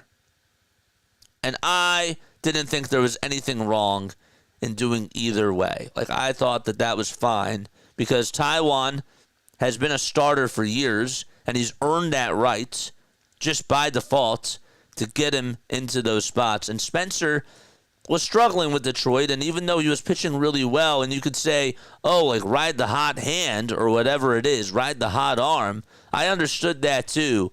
But Taijuan, as soon as he came back, he was already at a disadvantage because people were going to get upset that he was implemented back into the rotation and that Spencer was put back in the bullpen. I didn't really see anything wrong with it. But that's why people did not like Taijuan. And then he had 2 bad outings, and they were like, get this guy out of here. And I was still willing to give him a shot. And after 3 outings, after he pitched against the Giants, I said, I'm done. That was back in June. So my memory, it's all coming back to me now. I understand. But he just hasn't really been showing me a lot in spring training. But today he did good. Today he probably had his best outing that he's had in a while.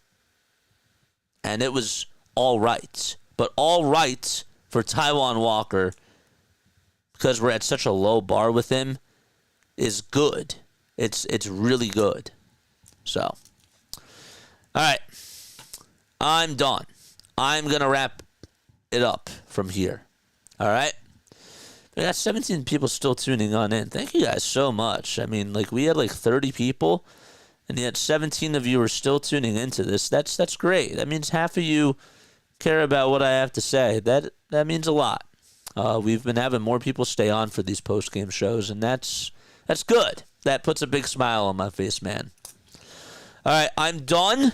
We will be back on tomorrow afternoon, and I will catch you all on the next one. Eric says, you rock. You guys rock, man. You have a good one, JJ. You do too, man. Flyers lose, but the Phillies, they hang on and they win. Good things. And we'll see what happens tomorrow. Oh, wait. Sorry, before I go, who pitches tomorrow? Let's check. Let's see who pitches tomorrow. Let's go to the site. Get some sleep. What is sleep? Just kidding. I definitely do need a lot of sleep, but I make sure that we work and we sleep. All right, so who pitches tomorrow? Does anyone know? Let's go to the scores. We'll find it. Tomorrow is Sunday, the 9th. Tomorrow the Phillies play the O's. Okay, and it'll be Ward going up against Ranger. Tomorrow's Ranger Day. All right, thanks, Denbrew. I appreciate it. Yep. Got there right when I did. Yep, Rangers tomorrow. Thaddeus Ward against Ranger Suarez. Okay, another big day. We're not going to see any of the starting hitters tomorrow, I assume, but tomorrow is more so about the pitchers, like the starters in regards to the bullpen and the starting pitching. So, all right, love you all. Bye-bye, and I will catch you all on the next one. Peace.